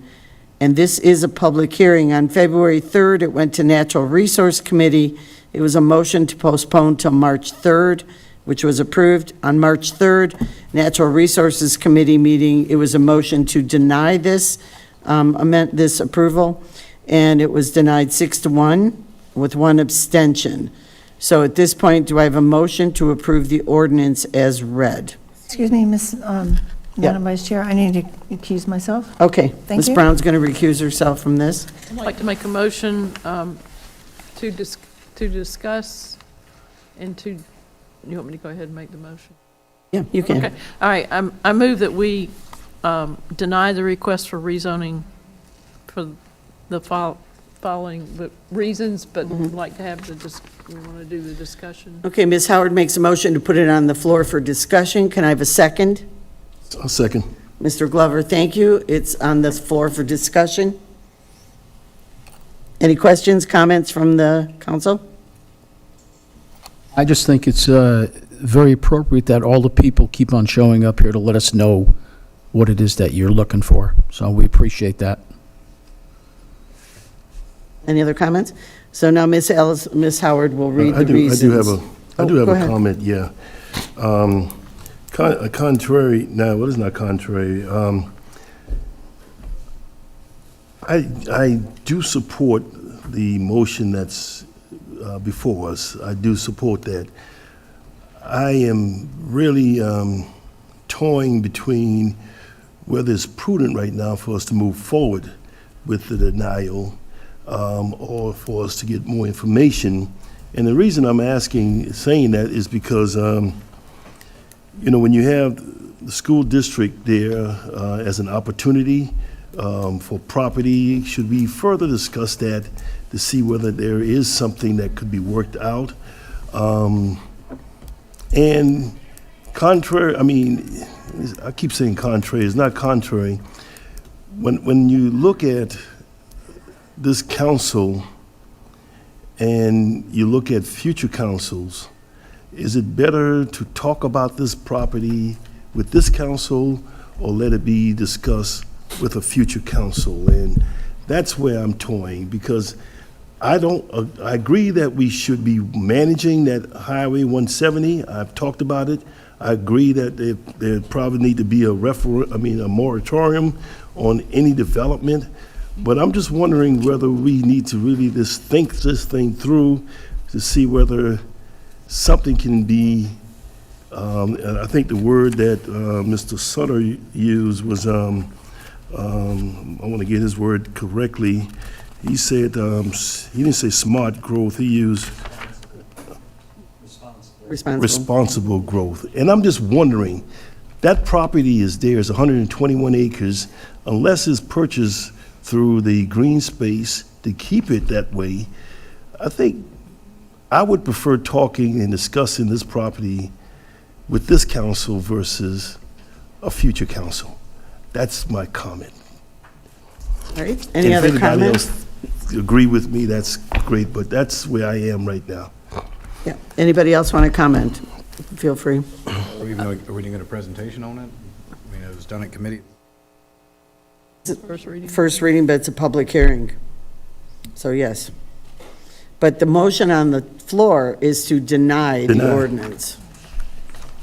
Anybody else have a comment or question?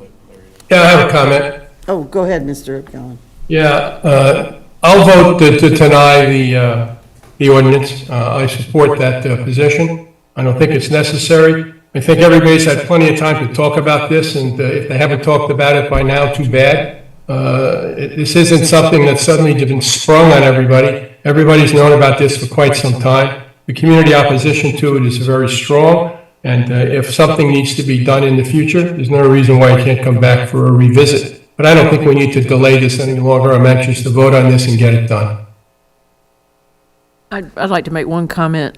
I think when I go through the reasons, we all realize that there's property needed for schools in the Bluffton area, but that doesn't, by us denying this, it doesn't preclude that from happening between the school district and a landowner in this area. Okay. I'm Mr. ready. Lawson? Yes, I mean, obviously, everyone sees what's happening with Bluffton, the Oakity area, and then even the northern part of the county that Mr. Dawson and I talked about earlier this evening of things exploding and growing. So when it comes to upzoning, I think that's something right now that I don't think any one of us here have a taste for that. Now, obviously, I'm a property rights person, and they can develop that property according to what is currently zoned. But for us to look at adding more units and adding upzoning to this at this time, I don't want to see that in the Bluffton area, and I think that most of the rest of the county and the citizens feel the same way. And I think Mr. Lawson makes a good point with, they have rights to build the way it's zoned now. So that is still correct. Yes, well, yes, it's a public hearing. Anyone have additional comments other than, come on up, it's your turn. It's Felice. Mm-hmm. I believe in property rights as well, but not at the detriment of the rest of the county and communities. This property is affordable as it's zoned, and the current owner can make a pretty good profit if he wants to sell it as a T2 rural or develop it. There's nothing preventing him from doing that. Thank you, Mr. Lawson. But he's got a price tag on it that Mr. Schwartz cannot develop because it's priced as a T4 and a T3, not a T2R. To me, that's significant to how you vote and how you look at property value and property rights in the face of the rights of several communities who have consistently been here for 2 years. And we thank you. It's a public hearing. Anybody else? And then these guys. Go ahead. And as far as the property owners are concerned, I'm not sure if you guys kind of looked into that, but they obtained it for a real good price, and they're paying farming taxes, which are under $300 a year on all of that. Thank you. I'm not feeling sorry. Another comment coming up. State your name, please. Good evening, council members. My name is Dan Kiefer with Whitmer Jones Kiefer. Okay. Thank you for having us this evening. With me this evening is Mr. Richard Schwartz, Mr. Robert Odding with the school district, Dylan Turner, he's the traffic engineer. He's going to speak briefly. I'm not sure how much time we have, but we'll go quick. And Walter Nestor. I want to speak a little bit about the history of the sort of where we're at. We met with Rob Merchant with staff about 1.5 years ago, and we had a couple options on the table, and we had the comprehensive plan in front of us, and we sort of looked at the village place type as the best option for the property in terms of looking at the future land uses, looking at traffic, looking at environment, looking at all the criteria that goes into the long-term planning. We were lucky to find the village place type guidance in the code and in the comprehensive plan. So we looked at that as our guide moving forward, and so we decided to move forward with that as an option. And I know a lot of the information in that submittal wasn't presented sort of formally to council and planning commission, but there's a lot of detail in terms of open space, regulating plans, and it's essentially a zoning ordinance for that property. And the result of the village place type is a document that guides that property, very detailed. This isn't a rezoning just for that property. This is a detailed plan, long-term plan for that property that, it's a commitment for the landowner and the county. So we thought it was important to mention that we appreciated that opportunity to work with Rob and staff on the village place type. The staff sent a staff report on September 26, 2024. That was our first planned meeting with Planning Commission. At that time, staff had 100% support of the project. They supported the project. They had some conditions. We went back and addressed those conditions, which I won't go through that long list. And after the October Planning Commission meeting, we looked at densities. We took some residential densities off of a conversion allowance. We reduced the commercial square footage. And then we also looked at, there was one of the conditions from last month's meeting, the natural resource meeting, item 2 from the rezoning request. The statement is not in conflict with any provision from the development code. And the one potential conflict was the T3NO. And that T3NO, just so everybody understands that, the O was assigned to the school properties. And the reason we did that was that T3N-O allows the school use. So, and what we presented at Planning Commission and at the natural resource was that O would be, we would regulate that only the school use would be allowed in terms of, as part of a development agreement, because the O allows additional commercial uses that we would not intend to be on the property. So I just wanted to clarify that item 2 on the rezoning request, we're really not in conflict because we've got that addressed with the NO and in terms of the school use. So I think Dylan's going to go, or Mr. Robert is going to go next. Thank you. Yes. From our school district, yes. Thank you, everyone, for a brief moment in front of you.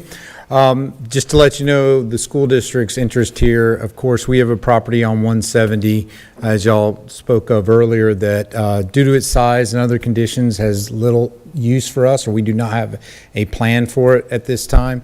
And what this agreement allows us to do is swap it for a parcel further away from 170 that's larger, a little over 30 acres, suitable for a middle school.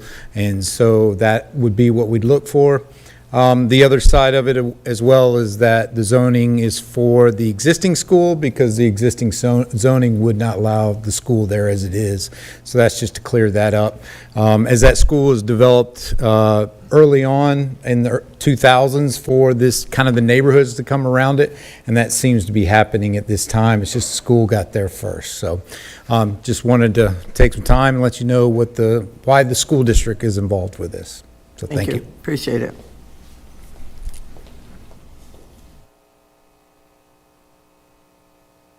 Good evening, Dylan Turner, Kimley Horn, traffic engineer for the project.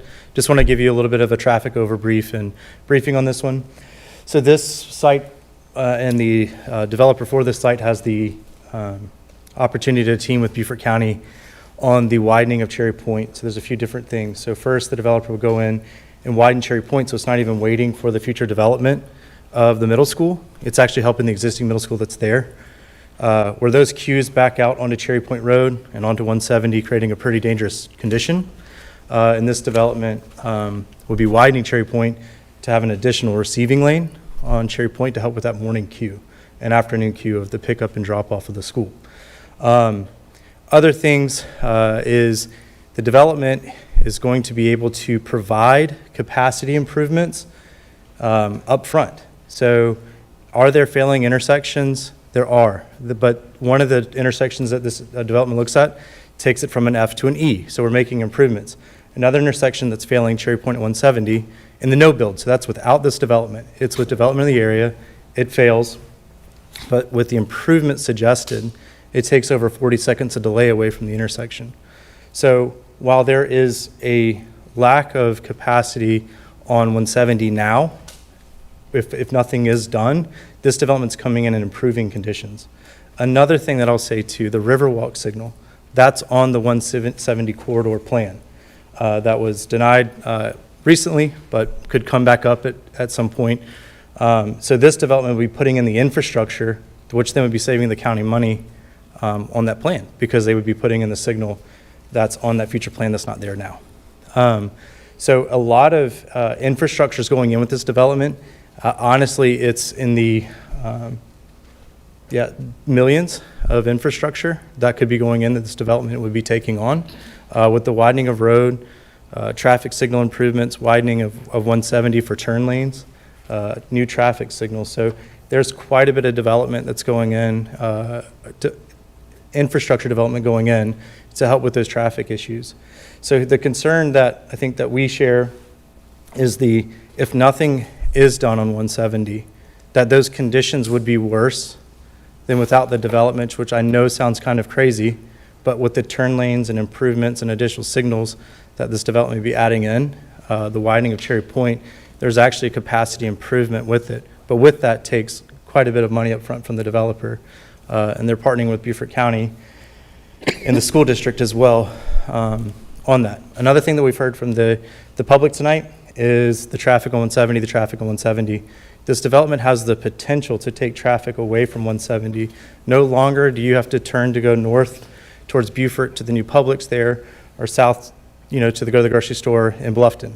You're here locally, you're able to walk and shop there. And I know we've heard that I'd rather fish and get the coffee there. However, your groceries and all that could also be at this development where you're able to walk, ride your bike, your golf cart, whatever, so you don't have to get on 170.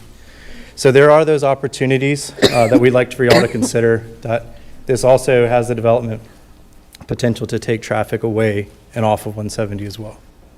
Okay, thank you. And if you have questions, I'll be glad to answer them. Good evening. My name is Walter Nestor. I'm a citizen of Beaufort County. I've been here since 1992, but I'm also a land use attorney, and I'm the attorney on this project. I appreciate that council knows this, but I'm not certain that everyone does. In order for a municipality to lawfully execute its municipal authority to zone, that zoning has to be based on objective standards and written. And the county council has approved those objective standards. You have your community development code. You also have your comprehensive plan, your comprehensive planning maps. Those are the only tools that a landowner has to use when trying to determine what can be done with his or her or its property, are those documents that authorize the zoning. And so when we go to those maps, we see what the future, what the Planning Commission and then subsequently the council approved for that property is the place type overlay. And so that's 2 years worth of effort to trying to get the approval to implement what county council has already approved, and that is the place type overlay. We can go to staff and we could talk to staff and say, staff, what do you think council is going to approve there? And staff says, you have to look at the comprehensive plan, you have to look at the comprehensive planning maps, and you have to look at the community development code. And that's what you can do on that property. And so that's what the expenditure has been, and that's what the efforts have been for this landowner. In addition, in response to a lot of the comments and questions that have been posed during these hearings, The applicant suggested a development agreement, and a development agreement is a lawful tool. It was mentioned tonight for Cherokee Farms. There's a development agreement that's being implemented there. And so it is a tool, and it's a tool that can protect those things that council's concerned about and some of the citizens are concerned about. The type of uses that can be restricted by deed restrictions, and ensuring that a school or a similar use can be used for that school property. That's what the development agreement can do, and that's the tool that this council can use to protect the development of that property in a manner in which is consistent with the comprehensive plan and also consistent with what the goals and desires of this council. And I'm available to answer any questions that Joe may have. Thank you. Thank you, Mr. Nestor. Hello, my name's Richard Schwartz. I am the applicant for the rezoning, and I've talked to a lot of you about this. I appreciate the time that you're giving me. I agree with Mr. Glover, Councilman Glover, that we should try to work together on this today and not kick it down the road. We've made a lot of progress in a lot of ways that I think are important. But I'm the contract owner of this property. I am not the owner of the property. And I think it's very important that working together and trying to work with me as opposed to the future will prevent another Pepper Hall. The issue is that the homeowner, the landowner, has very little basis in it. He will wait a change in you. He will wait see if he can annex into Jasper County. He will find a way to pack it with density at some point in the future. It is a very valuable piece. It's the largest tract left in southern Beaufort County next to a school. There are going to be opportunists like myself come along and say, here's something we can do. Look at a comprehensive plan, come in front of you. I want to start a minute with my journey. When I saw this opportunity, I said, you know, this could be the first time that we could use the village-type overlay planning and apply it as is to a large tract in Beaufort County.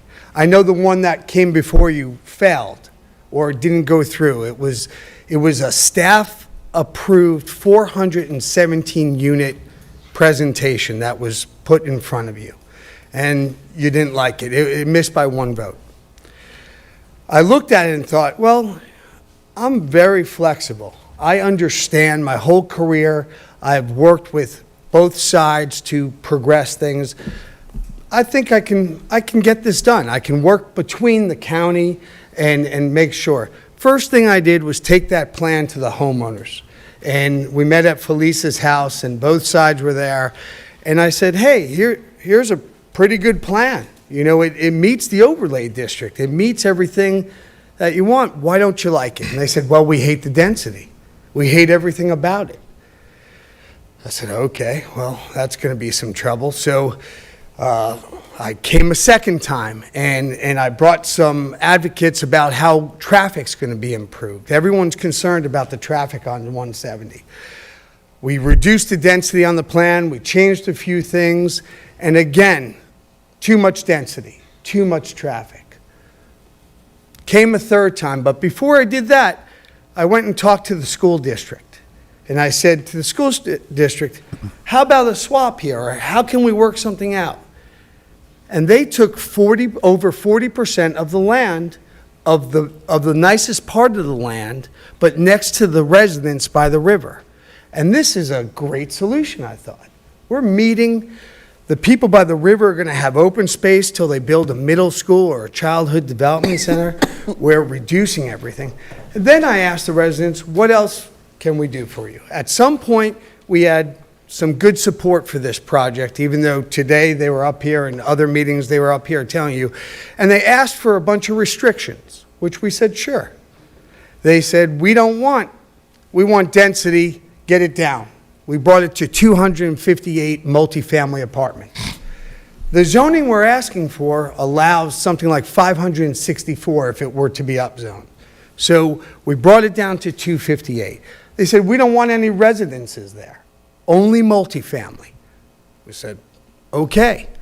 We don't want any hotels. Okay. We don't want any gas stations. No parkers. Okay. We want a 75-foot buffer along our houses by the river, which that's most of them who spoke here tonight. Okay. That works for me. So we have continued. We have not said no to any request. But the point is, we're here, we're flexible, and this is the time to work on this together. I would hope that you would consider that instead of denying it, because if you kick it down the road, it took about 12 to 15 years to get Pepper Hall approved. But that's 680 units on 70-something acres. You don't need to do that. We have great stakeholders who are willing to work together now. So why not work together now? Now, everybody is, I've met individually with some of you, I've talked to a bunch of you, I've really talked to staff, I've said, I don't understand. This is a solution that it's reduced, it meets the county's needs, it meets everybody's needs. Why is there still a no? Well, it's the traffic on 170. That's the biggest problem. We don't have a solution. And I will tell you, in talking with you all may not agree on the solution of how to get to 170, but you as a council certainly agree you're going to get it done. You're going to get it done in a couple of years. And from the words of Felice, it's a good plan, but the time's not right now.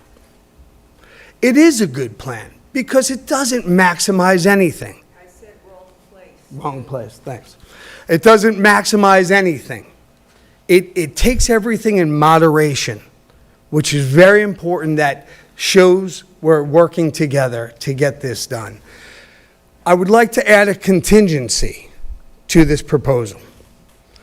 I am seeking that you all approve this plan, but how about we don't start construction until you have a resolution on 170?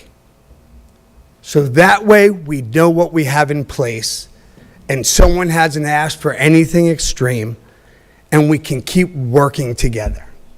But we don't start until you figured out your funding solution and your plan forward on the 170 traffic. Thank you. Mr. Merchant, can I ask you a question, please, if you'd come up? I'm reading the AIS, and it says they're willing to provide some enhancements. However, the level of service for the affected intersections and roads will not be up to par with the county's preferred standards. Want to address that a little bit? Yes, and the county's accepted level of service standard is D, and that intersection is, I think, at a E or F. I think you said it was an F. At an F, yes. So, when we look at, the traffic impact analysis looked at existing conditions, and then they look at projected conditions in the future, and the current conditions, that intersection is failing, and I think he mentioned that they could bring it up to an E. E, yeah. Was the traffic engineer said that earlier. Okay. Okay. Up the public hearing part before we have further discussion from staff. Yeah. Let the Okay. public- Any other from the public for the public hearing? Come on up. Hi, thank you, guys. So one of the things that just got talked about all over again, right, is property rights. And we're hearing a lot that this property owner has rights, right? But what about the 800 homes between Mountain Bluff and River Oaks and Cherry Point when we bought into those agreements, right? We did our homework. We looked at the zoning. We asked the questions. What is the zoning in front of Mountain Bluff? What is the zoning on that parcel? What is the zoning in front of that parcel, right? Everything was upzoned from where it was originally supposed to be. Mountain Bluff was not supposed to be as big as it currently is, and we're all on top of each other. River Oaks wasn't supposed to be as big as it is, and they're all on top of each other. So we already have density that already exists. We're saying, please no more. It can't, it doesn't get better with this plan. And the concept of us not taking trips out onto 170 because we're going to get a grocery store is not going to happen. If we're all being honest with ourselves, we all know that there's a grocery store going down for the Argent project, which is 10,000 homes across, it's the multi-plan, right? It's the apartments, townhomes, condos, single family, et cetera. That project hasn't started. There are so many projects, not just in Beaufort County, but unfortunately we have to care about what's happening in Jasper County. Across the two, there is so much development that is coming to that area. We can't just think in a silo. So I understand that there's property rights, and I understand that people liked this plan at one point in time. It didn't get done. We heard people from the school system say today, let's think about it in terms of a collective, let's sit down. Just saying, oh, we'll swap one piece of land and maybe we'll put a school there, to me does not feel like sitting down and having a constructive decision about what is the best place to put the school. Where are we going to put the schools? Who's going to go to them? All that. I think what we're really asking you is like, we want to slow down. We want to stop. We want to let you guys do the planning the right way. I don't feel like, to a certain degree, asking you to just keep pushing this forward and saying, we'll just keep having conversations about it. We'll just get there eventually. That just feels to me like a lot of pressure on you guys and not hearing any of us. So yes, we've had conversations. We were trying because we were told time and time again, guess what? We're not going away. You will have apartments. You will have this stuff on top of you. So yes, residents at some point felt like, I guess we got to have a conversation because we're like terrified that it's going to be 1,000 apartments. So maybe we'll have to do 250. But that's not really the conversation we should all be having. We all pay taxes here. We all live here. We should be having the conversation about what is best for the community. And not just us directly impacted, what is best for the entire community. I appreciate your time. Okay, thank you. Anybody else?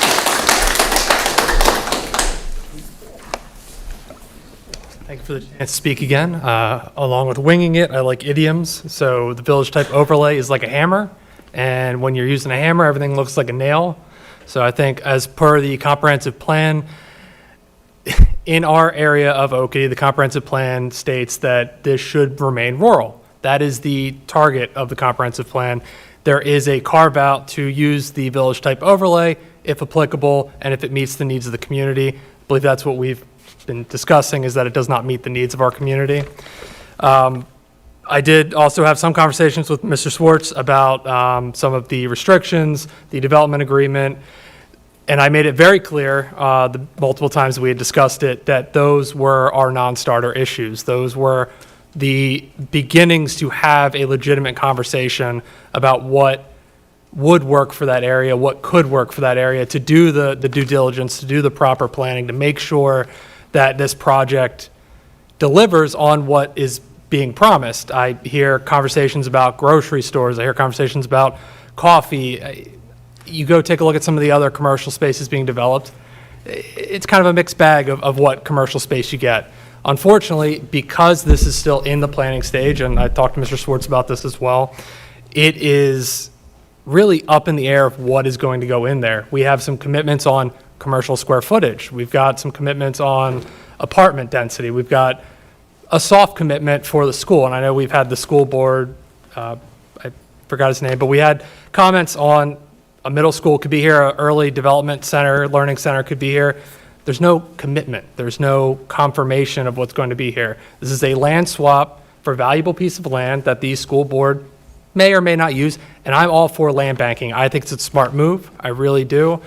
But at the behest of the communities and at the impact that the residential and commercial development will have on this specific area, that's a problem. And as you know, on 170, we talk about traffic. There's only one way out of these neighborhoods. It's landlocked. There's two roads out of Malin Bluff. They're 400, 500 feet apart, and I've got to cross 4 lanes of traffic to take a left. Because of River Oaks, I'm allowed to drive through their neighborhood now, and I can get into a light finally, so I can make a left turn during rush hour if I really need to get down towards the island or Savannah. But it's tough. And if you're going to take me from an F to an E, and you're really just kind of hitting neutral because you're adding so much density and so much more to the area, I don't know if that is worth all of the investment and all of the energy and time that we're going to do and all the negatives to doing this kind of plan. And then I heard some commentary on the future. We've heard this multiple times. This is the last sizable tract of land in the area. What does the county need? I understand that the owner, as Mr. Swartz is the applicant, but the owner has rights and wants to sell this property, is looking to get as big of a return as they can. Can't fault him for that. But what is useful for the county as a whole? Is it apartments? No. I think we all agree that apartments are not the useful thing. A county sports complex through the green space program. I brought that up last year. I think that could be a very interesting thing to explore. I brought up in the planning commission meeting, what if the school board went and directly purchased it and they could turn that area into a school campus? Not only could you have an elementary school, early learning development center, a middle school, high school, you'd have enough acreage to have an entire county campus for the school district. So I think as a result of maybe that after action review that we heard about earlier today, maybe those are considerations that the county council can make. I still do believe it's prudent to deny this today. We will take our chances if it comes before another county council in the future. I will be here for a very long time, and I will be here to talk every time it comes up, as long as I'm in the state, or a resident of the county, I should say, because that's the actual answer. But thank you so much for your time. I really appreciate it. Thank you. I need a motion to extend our time because it's coming up to 8 o'clock. So can I have a motion to extend? Ms. Make a Howard? motion to I'll extend the second that. time. Mr. Reitz will second. All in favor to extend our meeting time? Okay, thank you, Mr. McCollum. I always look at him. All right, we are extended. Any other public comment? Okay, I'm going to close out public comment. Anything else from county council members? I do have a question. I've heard it thrown around a couple of times, development agreement, development agreement. I don't remember seeing a development agreement in the packet, in the backup material. I don't either. Mr. Merchant, you want to address that? Because it actually, I didn't see it. That's what I was just looking for. My understanding is even if we approve the upzone, they can essentially make all the promises they want to up here, but without any contractual agreement, we don't actually have anything. They're not bound by their statements. Yes. So typically, if council decided, and this is very similar to when the Mosaic project came forward, that you could either approve it as is, which would mean that none of the conditions that they're talking about, the land swap, would be attached to it.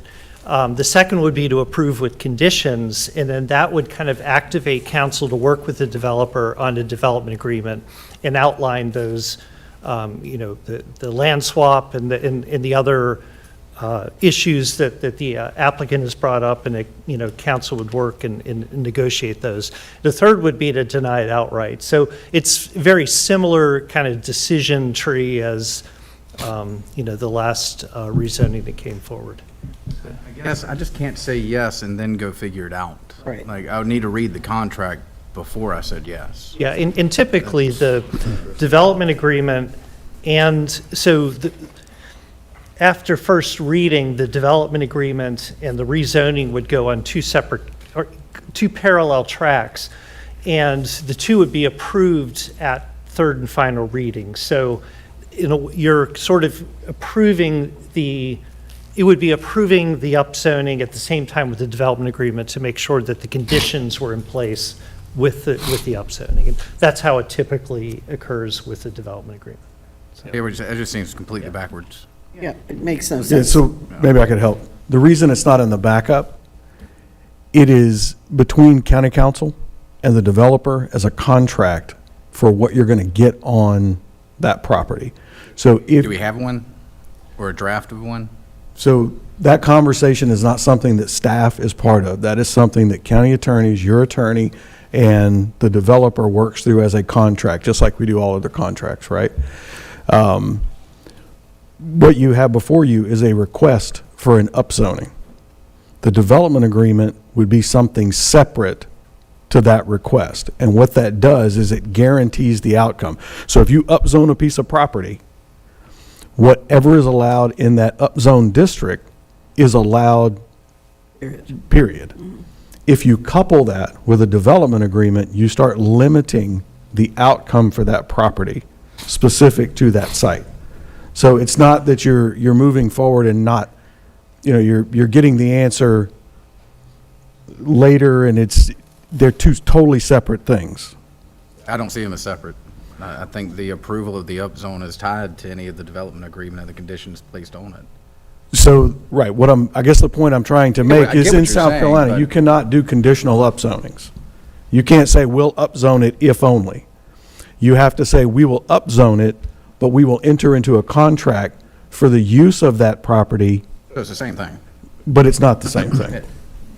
Right? It's just not, because if you upzone it, if you upzone it, no matter what promises are made, everybody could walk out of the room and whatever is allowed by right on that site tomorrow, they can do it.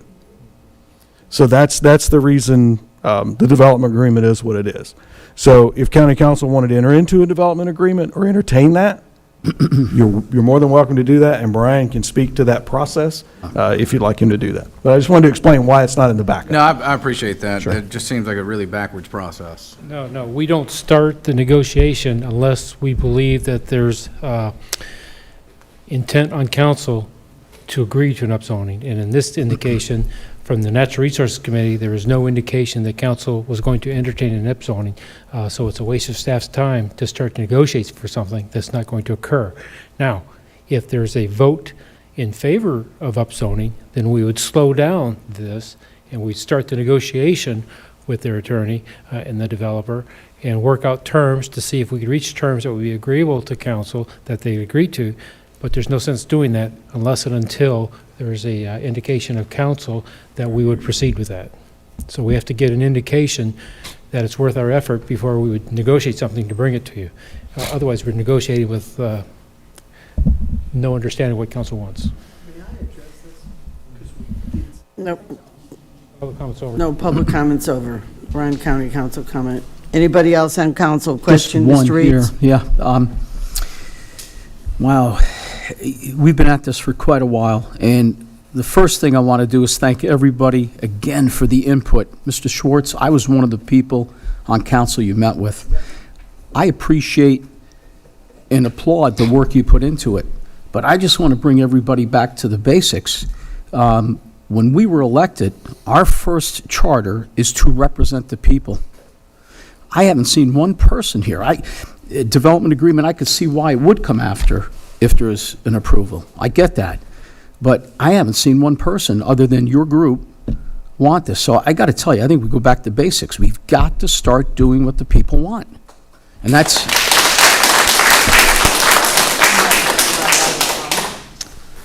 Anybody else on council? Go ahead, Mr. Reeds. Thank you. No, listen, I just want to, I appreciate the time to say that.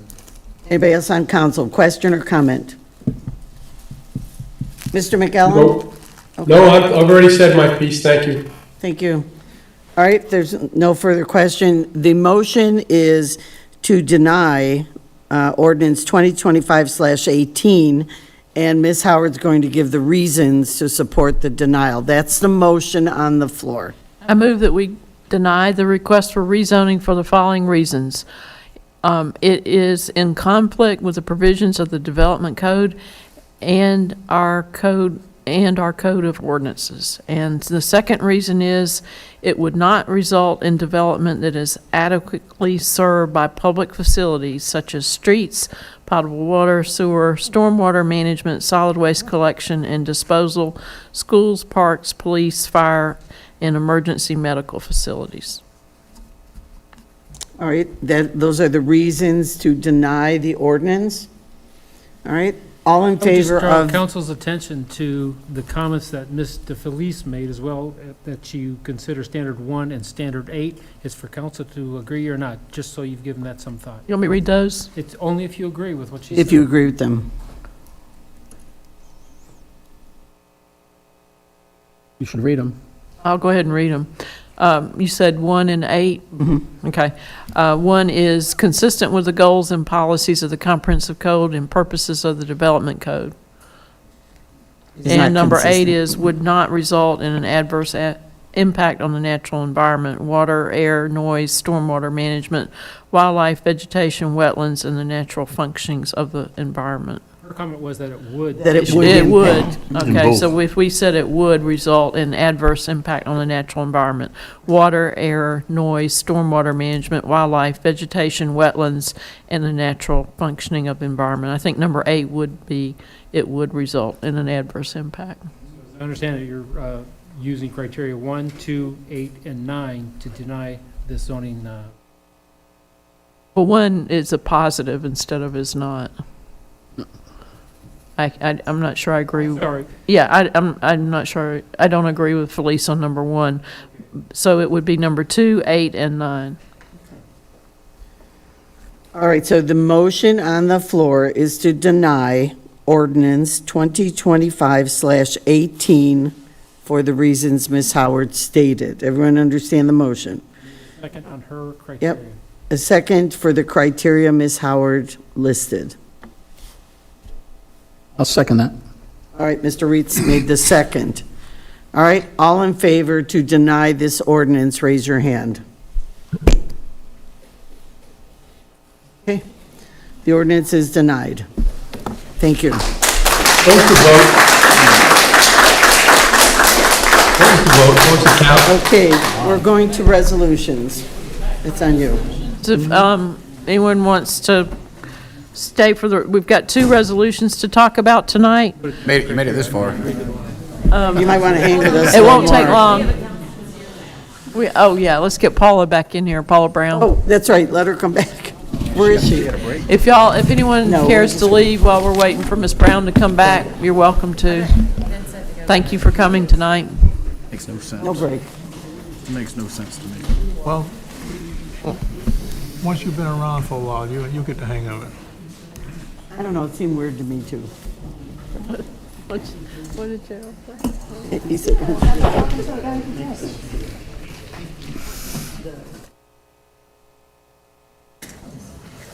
welcome back, Ms. Brown. Thank you. Okay.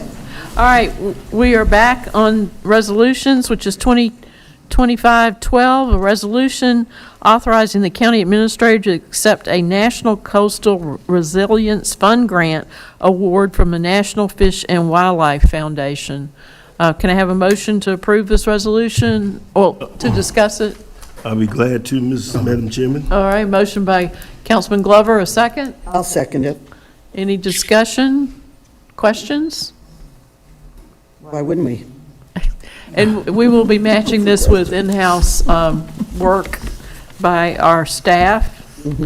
All right, we have a motion and a second. All in favor? Aye.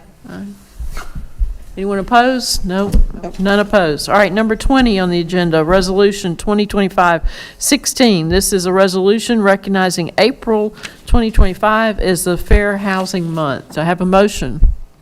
So moved, Madam Chairman. A motion by Councilman Glover, a second? I'll second it. A second by Vice Chair Tabernick. Any discussion or questions regarding this resolution? I'm glad it's being done before April. Yeah, right. Yes, that's appropriate. Okay. All right, all in favor? Aye. Motion?